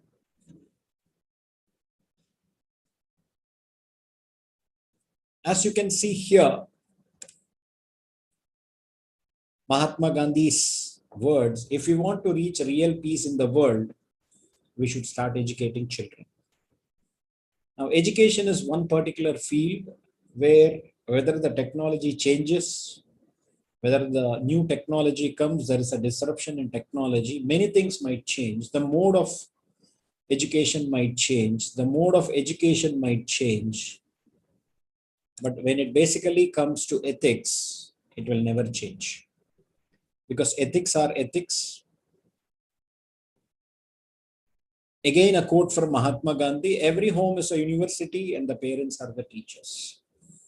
I go by one understanding that parents are the first teachers at home and teachers are the second parents in the institution.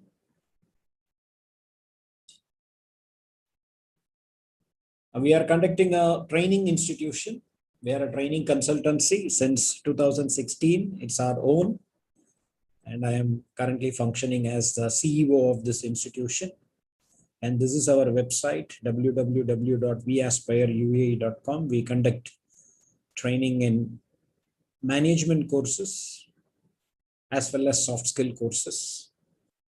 You can reach this website and find out other details. We are not expecting a fire drill today. This is an interactive event. You can ask me questions, queries, and you can be interactive as well.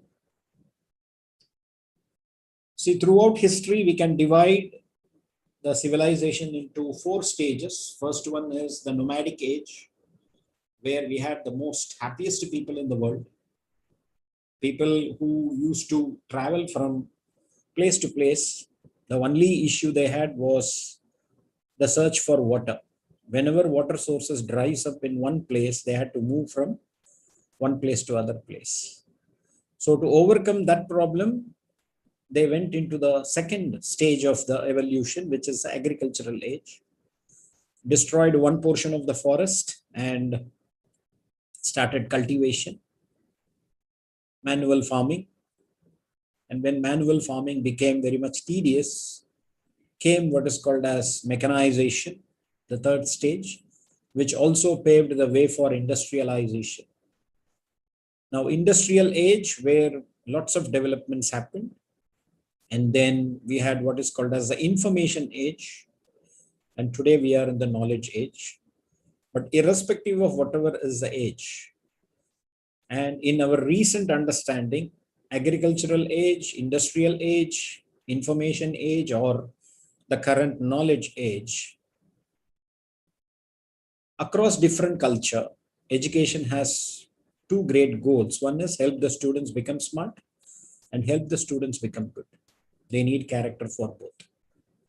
That's why Mahatma Gandhi said, if wealth is lost, nothing is lost. If health is lost, something is lost. But if character is lost, everything is lost.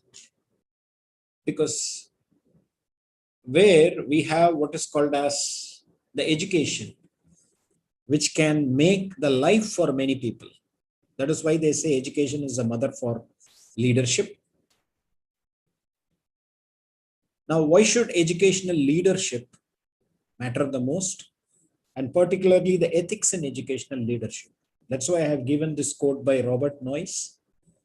If ethics are poor at the top, that behavior is copied down through the organization. 2 things is spelled out by the top management. There are 3 levels of management in any organization, as we all know very well. Top, middle, lower, and of course we have the field management, which is the operatives. Now, 2 things has to be set right by the top management. One is the culture. The other one is basically the quality.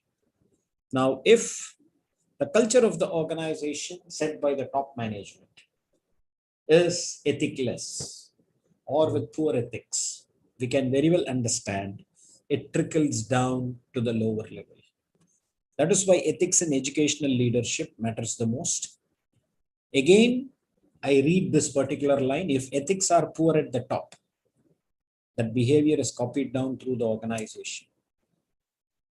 So if the top management doesn't insist on, the educational leader doesn't insist upon ethics as the most important aspect of an educational institution, all hell breaks loose. Nobody is perfect, but at the same time, we all possess a lot of ethics. And there should be no compromise on ethics. Professionalism, it requires us to make judgments in situations of unavoidable ambiguity. The ethics framework aims to offer support in those difficult times. To do or not to do. Is it right or is it wrong? And why does it matter? Because education is where society looks after its young.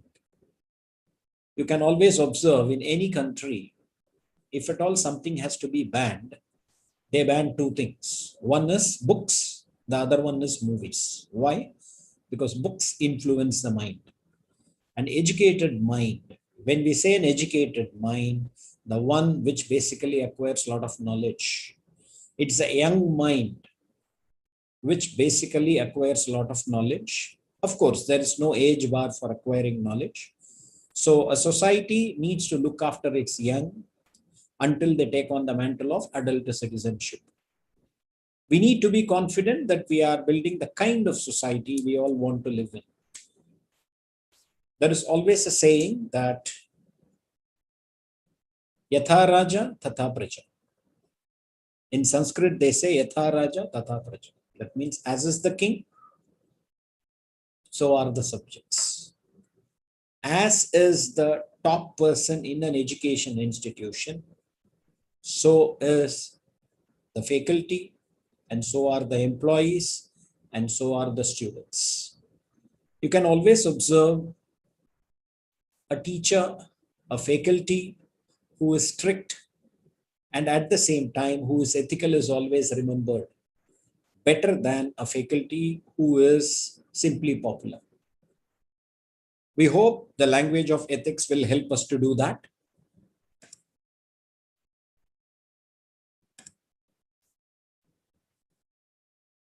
So in life, decision making is the most easiest. Why I am saying it's the easiest is the choice is within us. So there are two roads in life, a high road and a low road.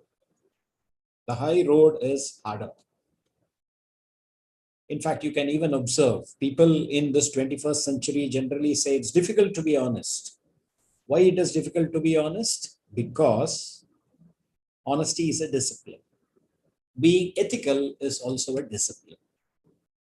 When we know very well that this is the right, this is the wrong, it is the discipline. And if we are on the high road at any given point of time, I will not compromise on certain important aspects. So in those cases, it's a choice whether we choose the high road or the low road. Now the high road is harder, but it takes you somewhere worth going. The low road is easy. It's very easy to be unethical. In fact, being unethical, as we can observe, being unethical fetches a lot of comforts, but no one can aim to have respect. That's why they say a saying, it's better to be respected than to be popular. Now the low road is easy, but it's circular. You eventually find yourself back where you started. So your life won't get better and you won't get better on the low road. This is where when a leader is ethical, particularly in an education environment where the young minds are being shaped up, it paves the way for who knows. It paves the way for who knows excellent future generations. So is it bad apples or is it bad barrels? So again, a question comes. Do groups engage in immoral behavior because unethical individuals, the bad apples, spoil those around them? Or do unethical organizations, the bad barrels, corrupt their employees or even the students? I would say it's the environment. That's why some time back in our discussion, I said two things are shaped up by the top management. One is the ethical aspect, the culture, and the quality aspect. So our ethical fitness, everyone has the potential to slightly quote in my mother tongue, Tamil, as the great poet Subramanya Bharati quoted, எந்த குழந்தையும் நல்ல குழந்தைதான் மண்ணில் பிறக்கையிலே அவர் நல்லவராவதும் தீயவராவதும் அன்னை வளர்ப்பினிலே. The meaning, every child born in this world is a good child. Whether they are brought up good depends upon the way mothers, that is the parents, bring them up. I always hold it this way, every student is good. It all depends on how well we shape up each and every child. Let it be a school, let it be a college, let it be a university. So every child has the ethical fitness. When we tell them what is right and what is wrong, and it's always better to be what is called as walk the talk. We talk the talk, and as an educational leader, this is one important aspect which everyone will have to not only insist, but be a role model. These are the language of ethical leadership: selflessness, integrity. Integrity is much higher than honesty. The reason being, integrity is all about doing the right things even when nobody is observing. And then objectivity. Always be objective. Accountability. Being accountable for, irrespective of whether somebody is known, unknown. Honest.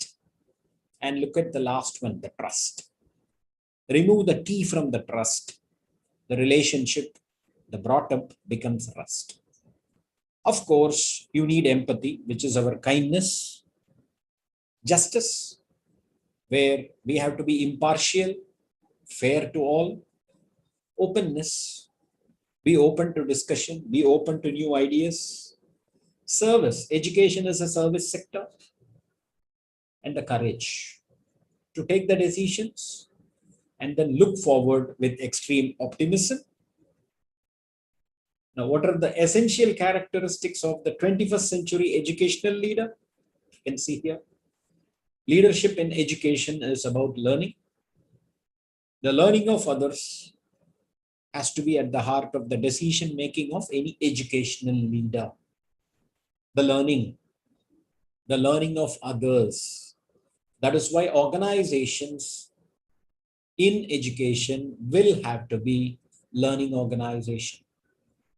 Good practices, good policies, good procedures will have to be shared.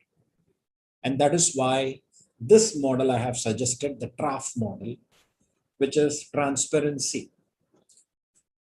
Believe me, students, faculties, all are very much cooperative when we are transparent and being responsible. Being responsible. This is the difference between, in fact, I would just like to share with you people one incident which I had with one of the Japanese professor when I was working with Carnegie Mellon. He used to ask, Shri, your country, India, has a lot of potential, but why certain developments has not happened as it is supposed to be? Because it has all the potential. Then I used to say, like, this is lacking, that is lacking. Then he said, Shri, I would say it is not about the lack of this or lack of that. Look at my country, Japan. He said, my country, Japan, does not have even one drop of oil, but we are the people manufacturing the top automobile cars in the world. So he said, it's all about taking responsibility. It is not mine. It is not my job. That should not be the case. Rather, it should be like mine.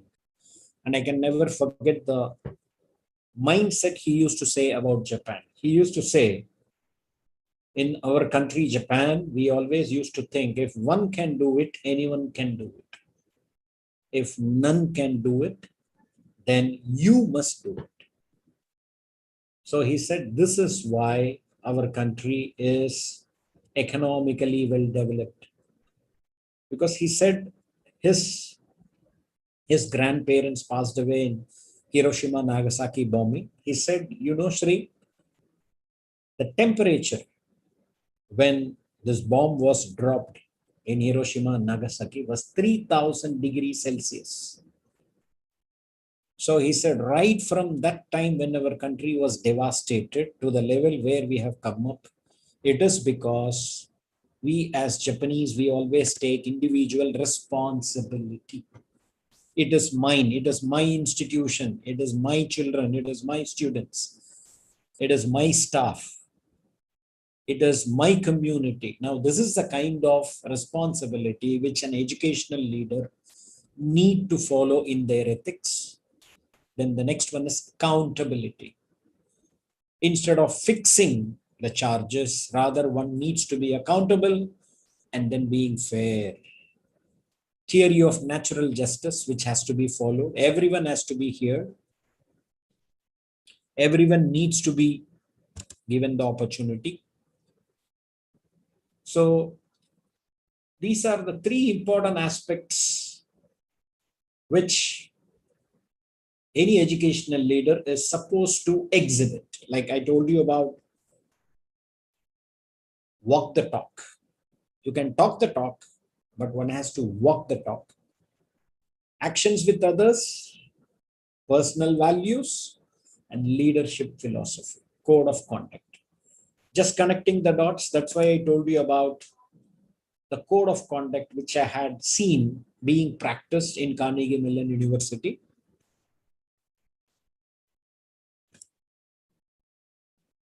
Values, they basically determine and guide the quality of our ethical educational leadership. Values, the quality of our values. The quality of a person depends on the quality of our thoughts. I always believe in quoting this particular Thirukural.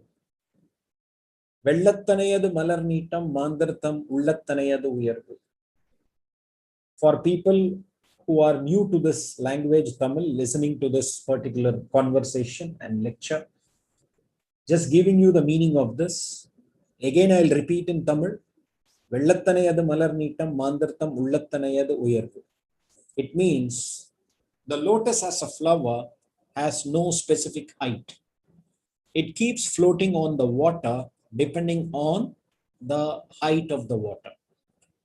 So as the level of the water increases, the level of the lotus increases so that it keeps floating on top of the water.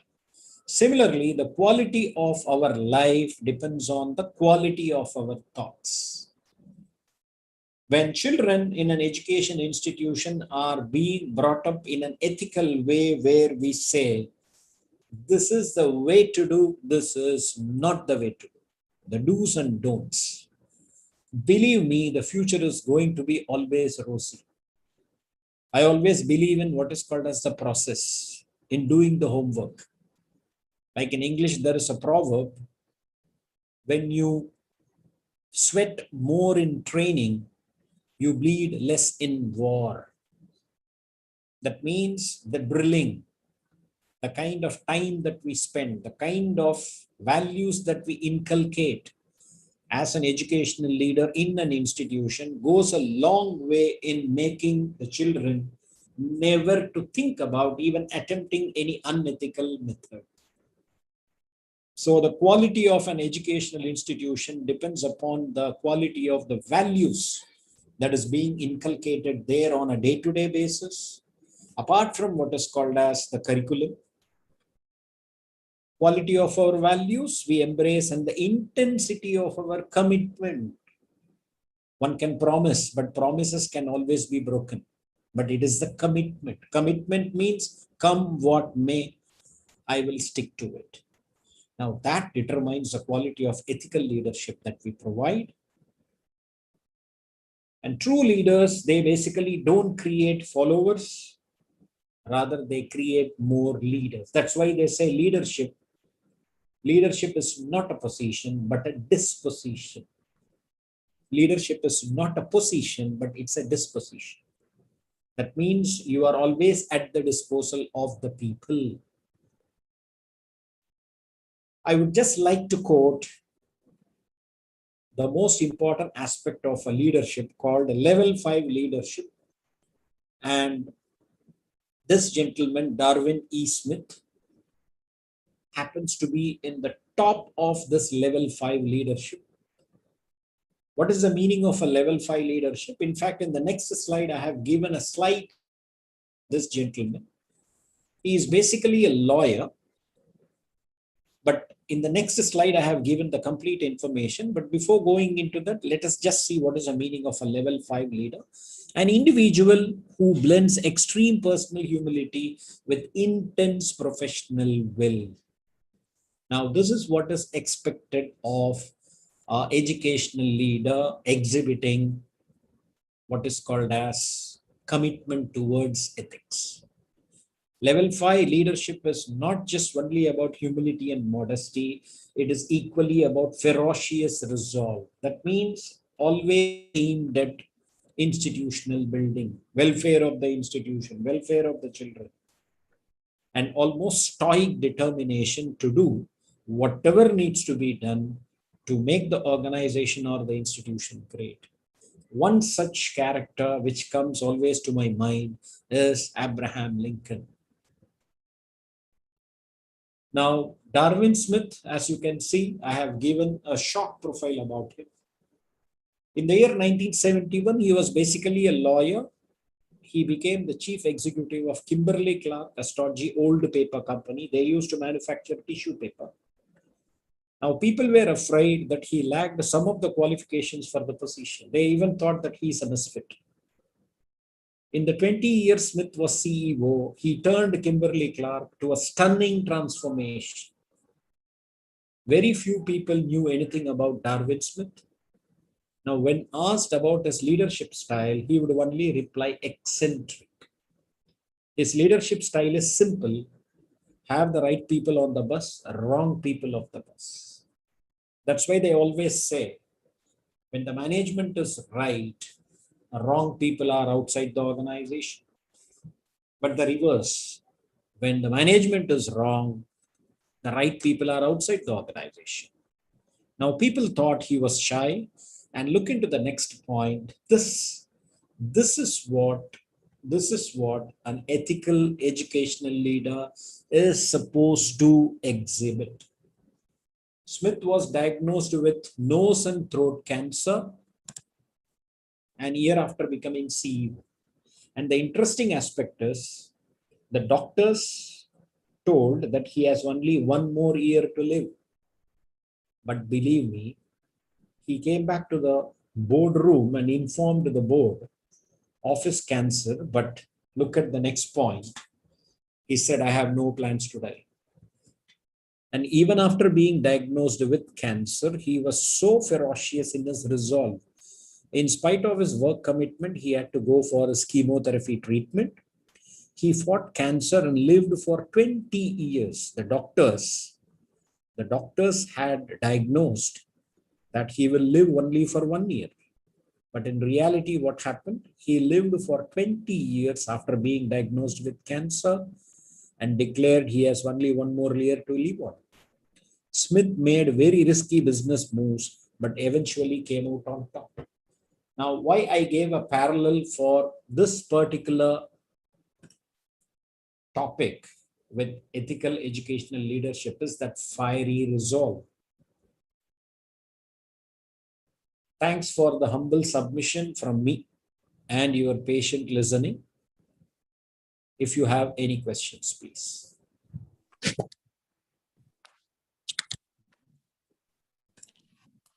If people have any questions, please feel free to ask for. Dr. Sridevi? Participants, if you have any question, please unmute and you can post it directly to sir.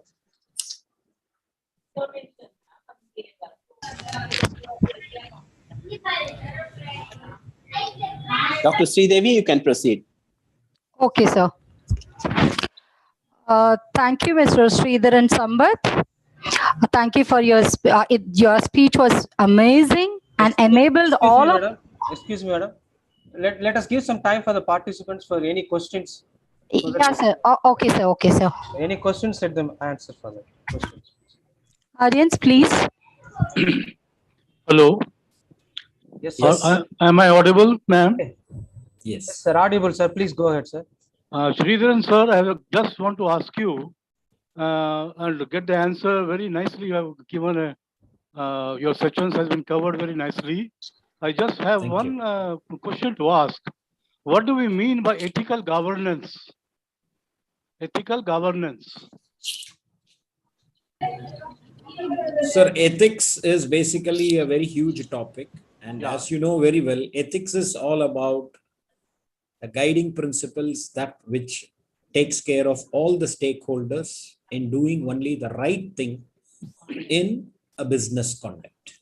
Okay. That is what we basically mean by ethical governance, where Thank things you. are open, things are honest, and everything will be done only as per the stakeholders' interest. Nothing will be done that which will affect the stakeholders' interest. That is what we mean by ethical governance, sir. Thank you so very much, sir. Thank you. Welcome, sir. Sir, I have a question. I am Dr. Bragati Saran. Yes, Am sir. I audible, sir? Very much, sir. Please, Sir, can you elaborate a little more on level 5 leadership vis-a-vis the other 4 levels? Yes, Thank sir. you, sir. Actually speaking, sir, the very first level of leadership is all about a manager graduating to be a leader. In fact, as part of our consultancy, we give training on level 5 leadership. In fact, what we mean basically by level 5 leadership is, now there are lots of leaders and people who graduate from a particular level to become a leader, because generally people think that leadership is all about power, but leadership is all about dedication. Now, the first level is when managers convert themselves to the position of a leader, strategic thinking. Now, the second level is action leader. Somebody becomes a leader. Now, the second level is when someone, whatever that they promise, whatever that they commit, they put it into action. Now, the third level is leaders who basically keep changing their perspective depending upon how things change around them. For example, when COVID happened last year, believe me, education was one field which was not unduly affected greatly, because I don't know much about the experience in other countries. Since I am here in UAE, I also have 2 children. In fact, only yesterday I got the result for my daughter who has completed her 12th grade, because she studied in a CBSE system here in Dubai. Believe me, the switchover was very smooth. Initially for 2-3 weeks, there were a lot of confusions, issues. And since me being a visiting professor also in different colleges, we initially started with what is called as Adobe Connect. Then we had what is called as Webex, like the different platforms. And then over a period of around 1.5 to 2 months, we settled for what is called as MS Teams as a platform. Now, action, and then what is called as the process change leader. That is the third level. Now, the fourth level of leadership basically is where you try to be what is called as steering the institution towards what is called as excellence. Organizational excellence. That is the level 4 leadership, sir. Now, beyond what is called as level 4 leadership, where coming to the top, being a market leader, making the organization be on top of the being on top of the business, that is basically level 4. But there are cases like Darwin Smith. That is the reason I included his case, where ferocious resolve, that means anything. That's why even you can even observe, I will just try to bring across that particular point. See here, have the right people on the bus, wrong people off the bus. That means irrespective of whatever happens, I will never budge away from what I feel is right. Now, anything and everything that I do is only aimed towards my organizational development and nothing else. Now, that is what we mean by level 5 leadership, Dr. Pragadishwaran sir. Thank you very much, sir. Very lucid explanation. Thank you. Welcome, sir. Sridevi, madam, please go ahead for next. Please go ahead. Okay, sir. Thank you, sir. Your speech was amazing and enable all of us to have a better understanding on the ethics in education leadership. Thank you, sir. Thank you. Thank you. Dear participants, please turn on your video for group photo.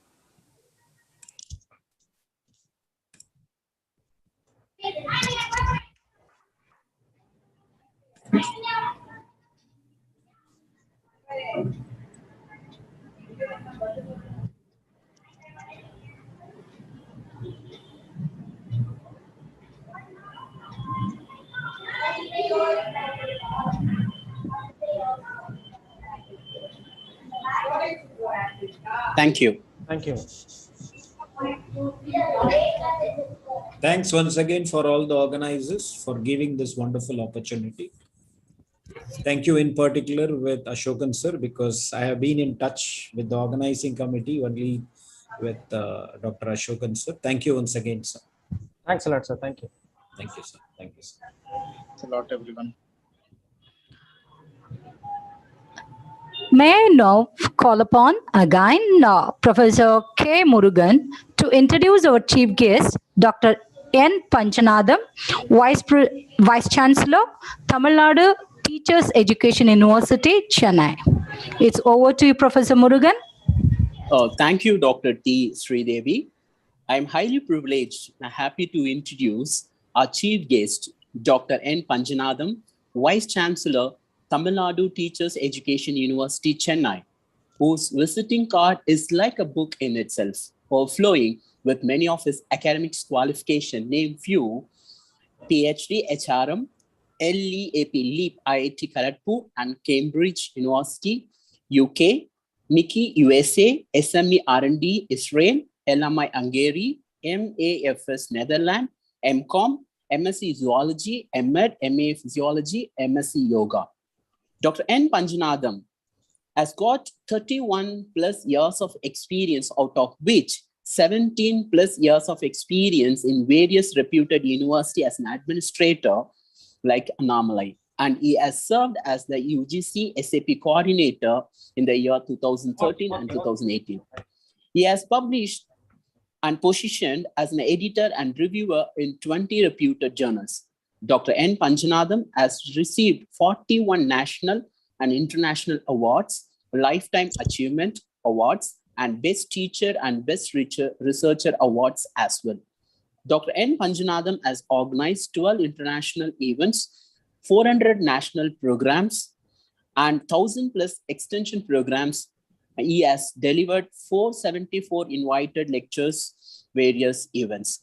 Dr. N. Panchanadam has contributed his expertise in various academic administrative bodies like NAC, peer team member, AICTE and NBA team member, Senate and syndicate member, academic and executive council member, doctoral committee member, and member in board of studies.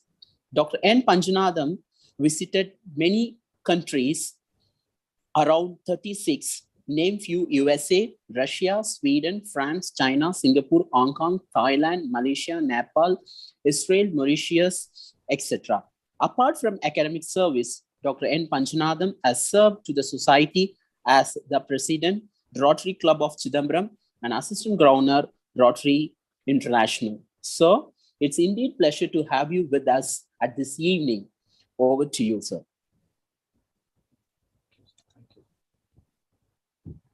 Good evening to all. Am I audible? Yes, sir. Very respected galaxy of dignitaries present here on this wonderful 7th International Conference on Educational Leadership, SEED Education Awards 21. I am tempted to speak about every one of you, both organizing team and the speakers. But due to want of time, I again congratulate and appreciate Dr. Ashokan and his team, Dr. Jayavelu, respected Professor Pragadiswaran, and awardees today, Dr. Sushila, Madam, Best Principal, Dr. Chamundeswari, Madam, a great administrator, Best Principal, wonderful researcher, and I know her even personally, the right person receiving the right award. Similarly, Dr. Rakesh Kumar, Controller of Examinations, a wonderful speaker, Dr. Petro from Philippines, Professor Zaliha from Turkey, and Mr. Sridharan from UAE. And when we stopped talking, we got worried. Why does he stop? So we want him to continue. We want him to continue. Now, such a wonderful speaker, balanced speaker, excellent topic, well prepared. My teacher used to tell me, to be a good educational leader, every teacher is a leader. To speak 1 hour, you have to prepare at least 3 hours. But I used to argue with him, sir, this paper, this subject I've been teaching for the past 12 years. 10 minutes reference is enough. No. For a good teacher, every class is a new class. Even after 30 years of your experience, you have to prepare 3 hours, and maybe the content sometimes may be the same. 5 plus 5 is equal to 10. But the way you tell today is different from the way you told 10 years ago. So 3 hours preparation in that way. There's a wonderful topic on leadership ethics. The way he presented, the way he quoted, and the hard work he has done, a wonderful experience he added, and for questions very beautifully he answered. So really, we all respect all speakers, and very particularly Sridharan sir, and you reached straight away the heart of participants. God bless you, and you should further emerge as a great leader and serve the world. And other respected participants, ladies and gentlemen, including Sridevi Madam, Mr. Murugan, Madam Sridevi, it is your responsibility to see that I am not talking too much. You have to, whenever you want me to stop, you have to do like this. You do like this, I will stop. Do like this, I will stop from here. Because it's the fag end of the program, I don't want to retain more people, more number of minutes.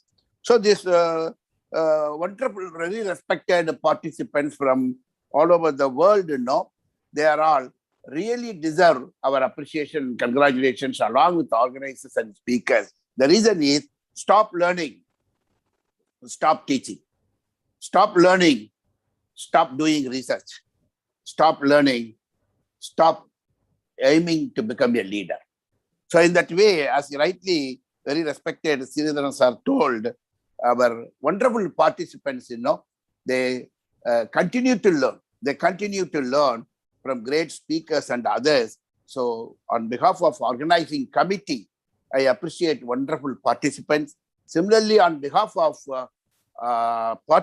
wonderful participants, I appreciate, congratulate organizing team and great speakers, for taking, they show their leadership. It is an opportunity that they all proved their leadership, particularly educational leadership, including great persons like Professor Pragadiswaran and other 2 speakers from the Hila from Turkey and pastor from Philippines, including respected Sridharan sir. So they all invested their time to share the treasure of knowledge and experience they had with them. So if you permit me, I will repeat and appreciate, but due to want of time, this leadership, I remember way back in 1990, and I was a young lecturer, went to Stockholm, Sweden, where John Adair, an American professor who wrote many books on leadership, and I used to read, refer, and teach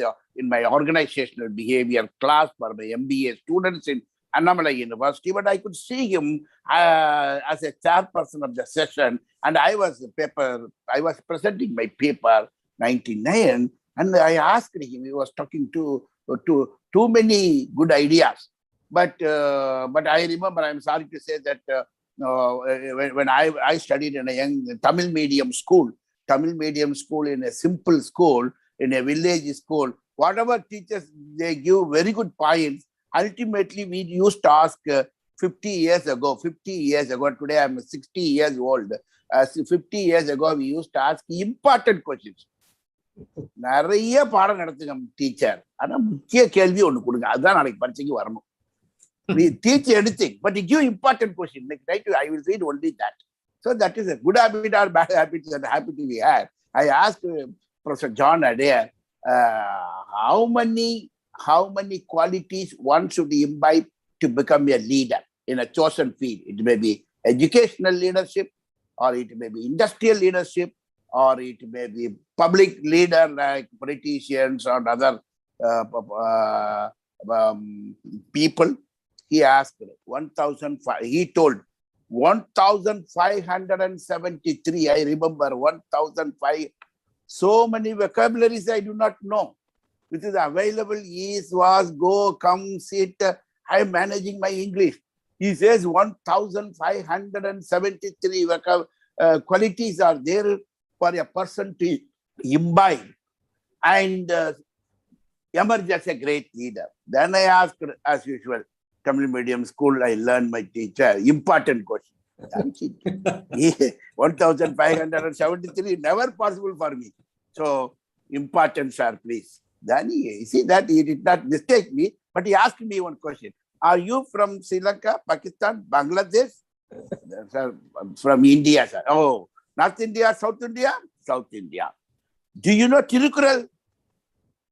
See how many times respected speaker Sridhan for ethics or leadership ethics, he quoted Tiruvalluvar. And it is for my surprise, he asked me Tirukural. எனக்கு பயம் தமிழ் வாத்தியார்கிட்ட சரியா திருக்குறள் சொல்லாம கன்னத்துல அடி வாங்கணும், மறுபடியும் அதே situation வந்துருச்சு. Same situation is coming now after long number of years. Then he told, அகழ்வாரை தாங்கும் நிலம் போல தம்மை இகழ்வாரை பொறுத்தல் தலை. He is an Englishman, American. He cannot speak Tamil, but he gives the translation of this particular couplet, அகழ்வாரை தாங்கும் நிலம் போல. How somebody is damaging the earth, but he is standing on the earth. The earth accepts him also. Similarly, தம்மை இகழ்வாரை பொறுத்தல் தலை. Somebody is criticizing you. Somebody is finding fault with you. Somebody is putting you down in your educational field as a teacher, principal, vice chancellor, or whatever the position you hold. தம்மை இகழ்வாரை பொறுத்தல். Bear with him. Just you accept it as such. Don't fight with him. பொறுத்தல் தலை means leader. தலைவன் leader. தலைவி leader. You are a leader. So the first principle, the first quality starts. Go and read your Tirukural. Another 1,572 will come automatically. That was the reply he gave. So this, if you as an educational leader or a family leader or leader in a public life or leader in an industry, this agalvarai tangum nilam bola, when somebody criticizes, let him criticize. Somebody finds fault with us, let him find fault with us. Be balanced. Listen. He may be right or he may be wrong.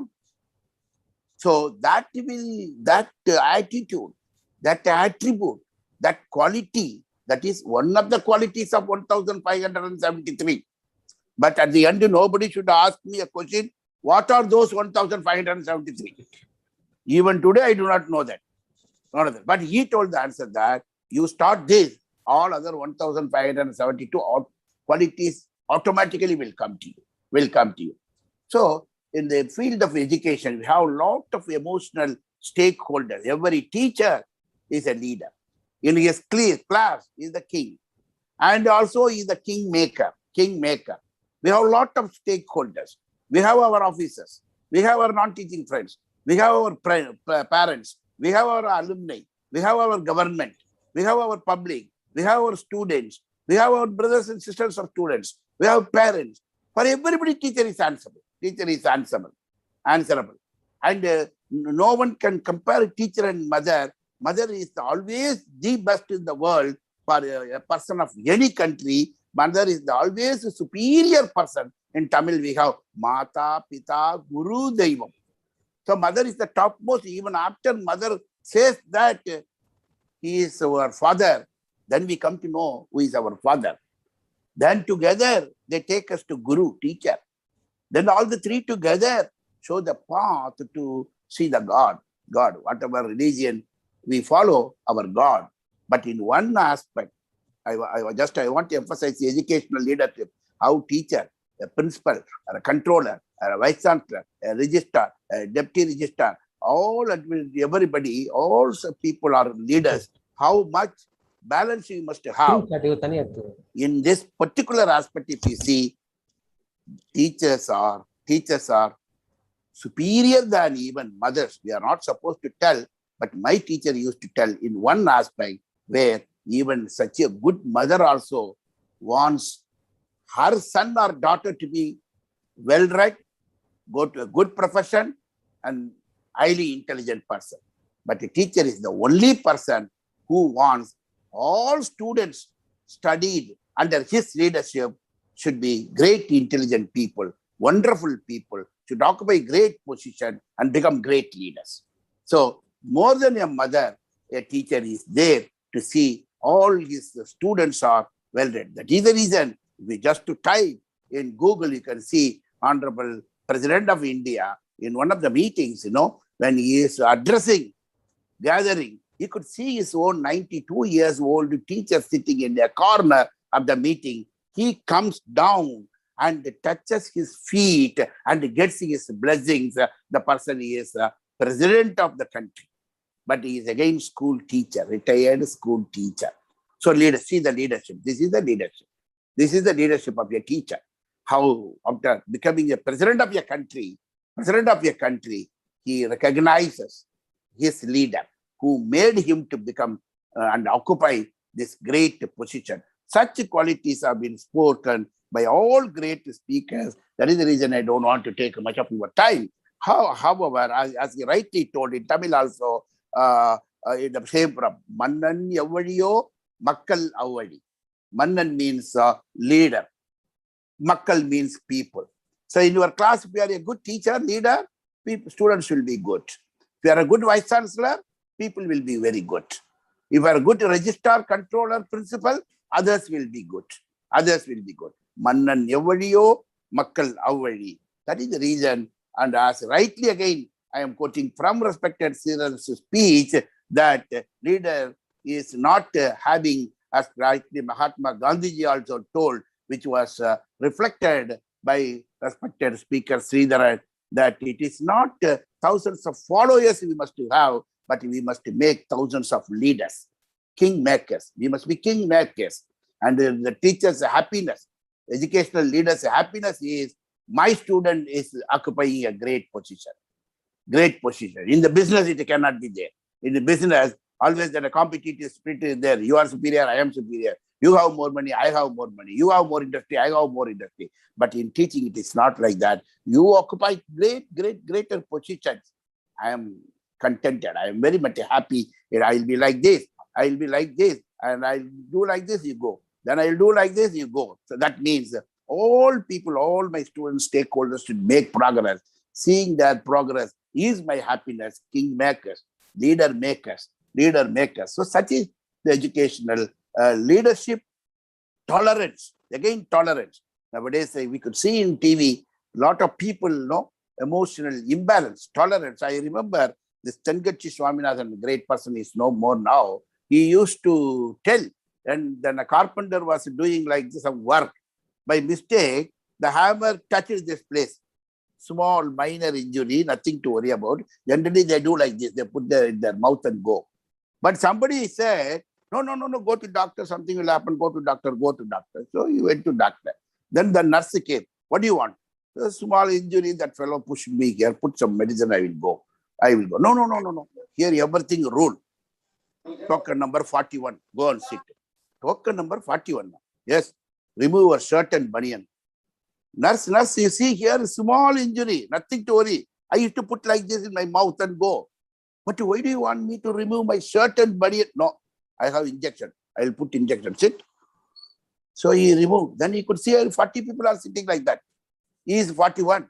Then put thermometer at Hanuman, everybody is sitting. After removing all those things, he got wild. Whether the doctor studied MBBS or not, I want to know why is for the small injuries. So Watako number 41, why should I remove my banian? Why should I remove my shirt? He is shouting. That time the 40th fellow told, why are you shouting, man? And whatever that nurse says, simply follow. Why do you support that nurse? What is the sickness for you? No? Then he told, I do not have any sickness. Then why you are sitting here and having 40, token number 40, you have removed your shirt, you have removed your banian, then thermometer was there. Why you are sitting before me, all these things, Then he told, what to do? I am a postman. Every day I am coming here to deliver letter. But the girl nurse says that rule is a rule. Remove your shirt, remove your banian, token number 40, go and sit. Okay, I do like that. Slowly I move, go to the doctor, hand over the letter, then put the shirt and go back. What is wrong? 1992 was declared as the year of tolerance. Mr. Tengachi Swaminathan sir used to tell the story, how much tolerance that carpenter had for a small injury. More than that, this person, postman, to give a letter he came, for him thermometer was kept, banian was removed, shirt was removed. See his level of tolerance. A teacher should be like that. This is one of the qualities. 1,572 qualities. 1,572 qualities. So that is the leadership quality, and that is what will make a great leader. And you can make again great leaders. And our country needs your service. Out of 1.38 billion people, around 22% of this great country, Bharat, they do not know to write their own names. Illiteracy, which is around 30 crore. Again, which is equal to 3 times of a European country, France, its population. Like France population, 3 times in our great mother country, India, people do not know to write their own name. Only now, we all are very much worried that neighbors should not get corona. Upper house people should not get corona.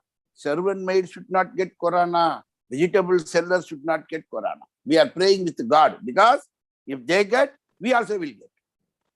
Same logic is applicable. If everybody is illiterate, because of your doctorate, no use. Because of your Nobel laureate, no use. So everybody should be educated. Everybody should be corona-free. Something like that.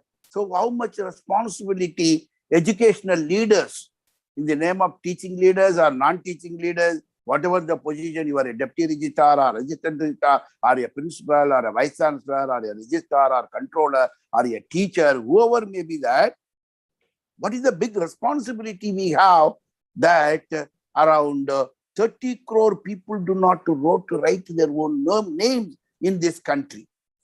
How big social responsibility as a teacher? Even today, most of us, we think that we should prepare well, deliver our lecture, whether others listen or they don't listen, ask question, they don't ask question. No, for my salary, I have gone to my class, over. No, teaching is one of the jobs. Research. Then you have your social responsibility. As rightly respected Sridharan sir told, your institution building process. Institution. When I was introduced by Mr. Murugan, he told that he published 100 papers, 200 papers, 300 papers. Yes, it is true. But my son's friend, my son and his senior, they are studying in European Business School, INSEAD, France and Singapore, top 5 business schools. Not because my son is studying, I am telling. It is top 5 business schools. They are studying. One boy from India, again, my son's senior, he published only 2 papers. Top 50 journals of Financial Times rated, ranked journals. 50 pair, top 50. He published 2 papers. For 1 paper, to present the paper, to have interaction with the stakeholders, the research scholars, students, and others, before COVID, around January 2020, until then, 19 countries invited him. Many, more than 50 countries. He went to 19 countries. Last country, he went to Australia. Business class airfare. $5,000 US, 1.5 hours speech, his own paper. Another 1.5 hours discussion.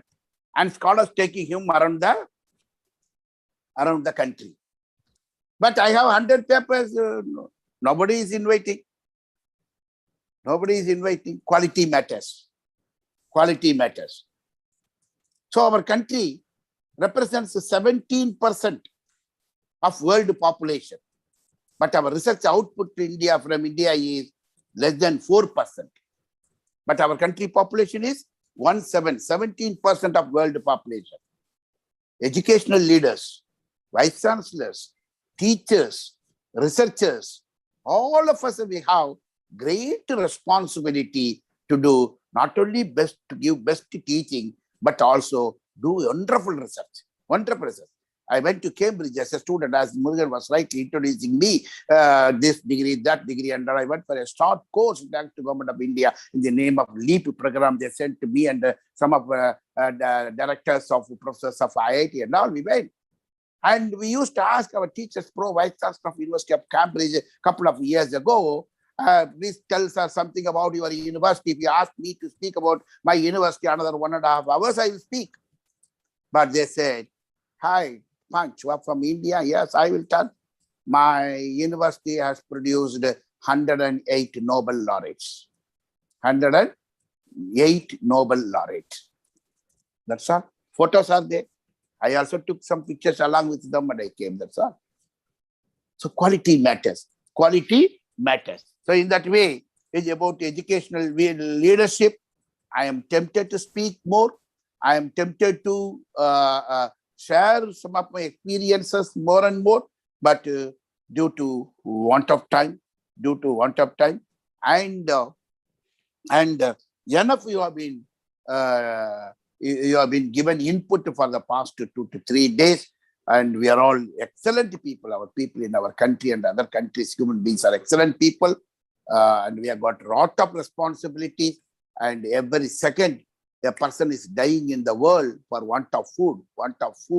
So we have big responsibility to provide quality education and convert all of our human being into human resources. That can be done. That is possible only by providing quality education, for which, as other respected speakers, all the great speakers starting from Professor Pragadiswaran, all speakers up to Professor Sridharan, all of them delivered wonderful lectures. All of them gave excellent input, and we all will take those input very seriously, and we will emerge as great leaders and see as a social responsibility. We will convert all people of this world into human being, into human resources, so that every country will become economic superpower, human resource superpower, and we all can help mutually, for which this wonderful program, International Conference on Educational Leadership, is highly useful to all the participants, And I'm very happy that the program is being recorded. So not only the participants today, they are all benefited. And again, on live, many respected participants are watching. And in future also, many people will be watching. When I was a young lecturer talking like this, nobody took even a small photograph in the conference. They will not take even a photograph, only the dignitaries will be taken photograph. Now you see that everybody, it's not only photograph, but also video recording. This is the advantage of technology. Thanks to technology, we all will work together and we all will emerge as a great leader and we all will help humanity in the world. Thank you very much for your patient listening. God bless all. Congratulations to all of you. Thank you very much. Thank you, sir. Thank you, sir.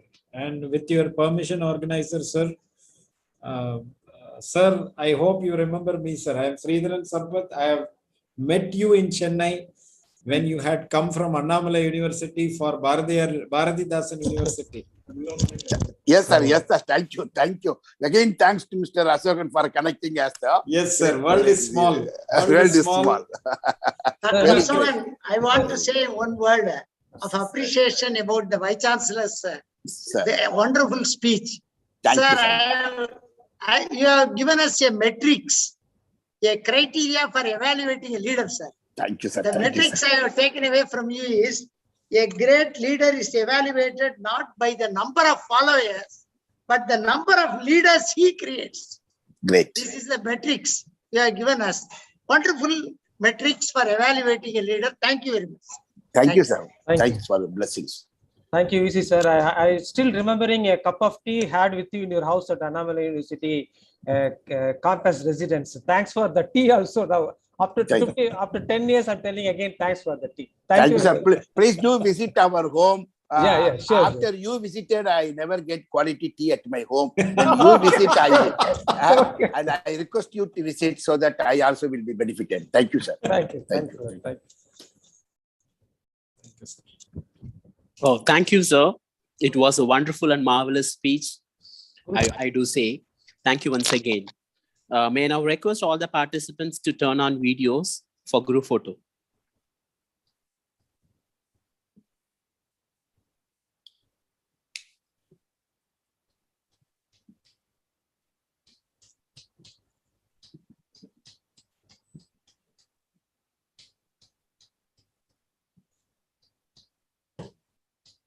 Thank you. Saying thank you is more than good manners. It is a good spirituality. The essence of all beauty lies in the art of gratitude. May I now request Dr. N. Ashokan, Conference Secretary, to propose the vote of thanks. So, over to you. Yeah. Thank you, Dr. Murugan. It's a wonderful evening. Very good evening to all the participants.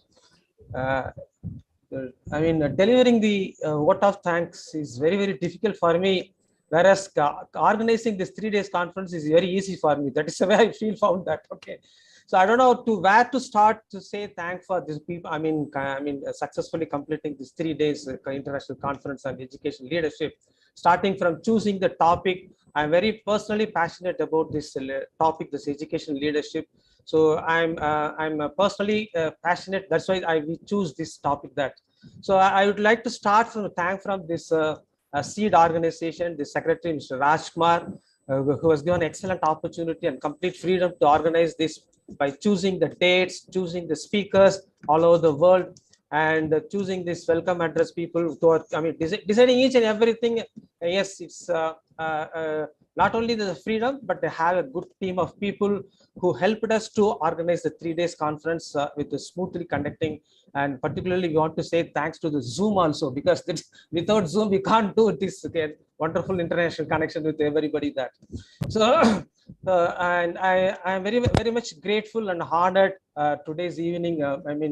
Felicitated by our, Honorable Vice Chancellor, and giving his invaluable time to express his experience in a beautiful way, narrated the way as it reflects that is a still very inspiring teacher.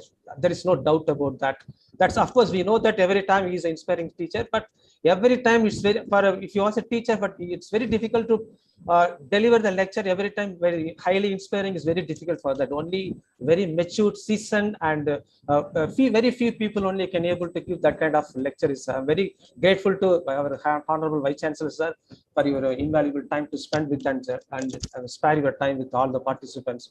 I can start with this, the first day of the program, the speakers starting from Dr. Ramhari and other speakers on the day, and this speakers from, we decided first, it means that international conference means we all thought of thinking that we ought to invite many speakers from international level, but I decided that yes, we Indians also, we want to be compete with all the international participants, so we want to mix up two people. I mean, some 50% from international scenario, 50% from Indian origin. We want to compete. We want to be a leader in education leadership also to the world. That's why we brought the leaders from Indian scenarios also.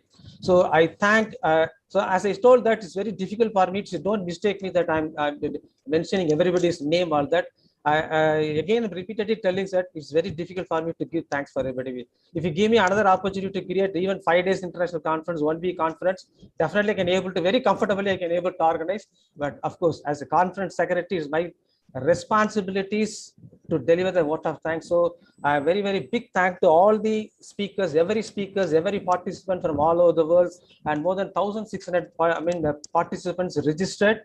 And of course, every day around 100 people are coming in the Zoom. Another 300 to 400 people are going on YouTube. So almost every day, 50% of the registered participants, they are benefited that.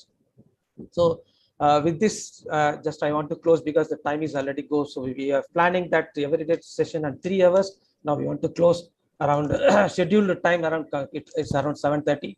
So once again, I thank every participants. Definitely, we will conduct this kind of international conference, not in the very frequency, but of course with the limited time gap. Definitely, we can invite more people. We will share our knowledge, experience with the international forum there. So once again, I thank all the people who have been helping to make this 3 days international conference highly successful. Thank you very much. Thank you. Thank you. Thank you. Thank you, sir.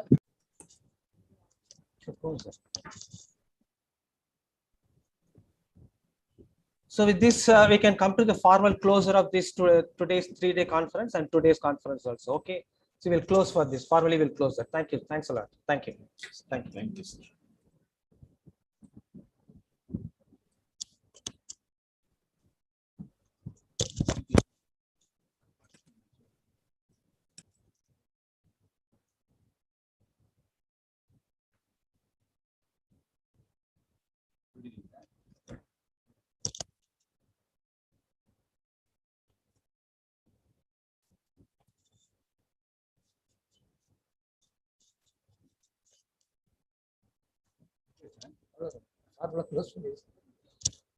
அவங்கள போட்டு wait பண்றேன்.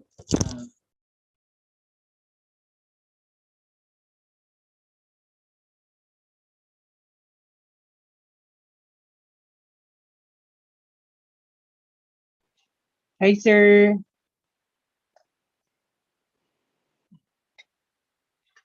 Hello, sir.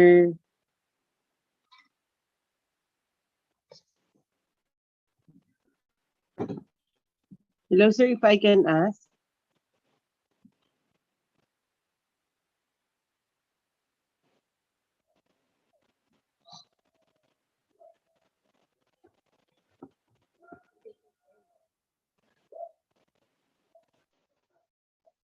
If I may ask, sir.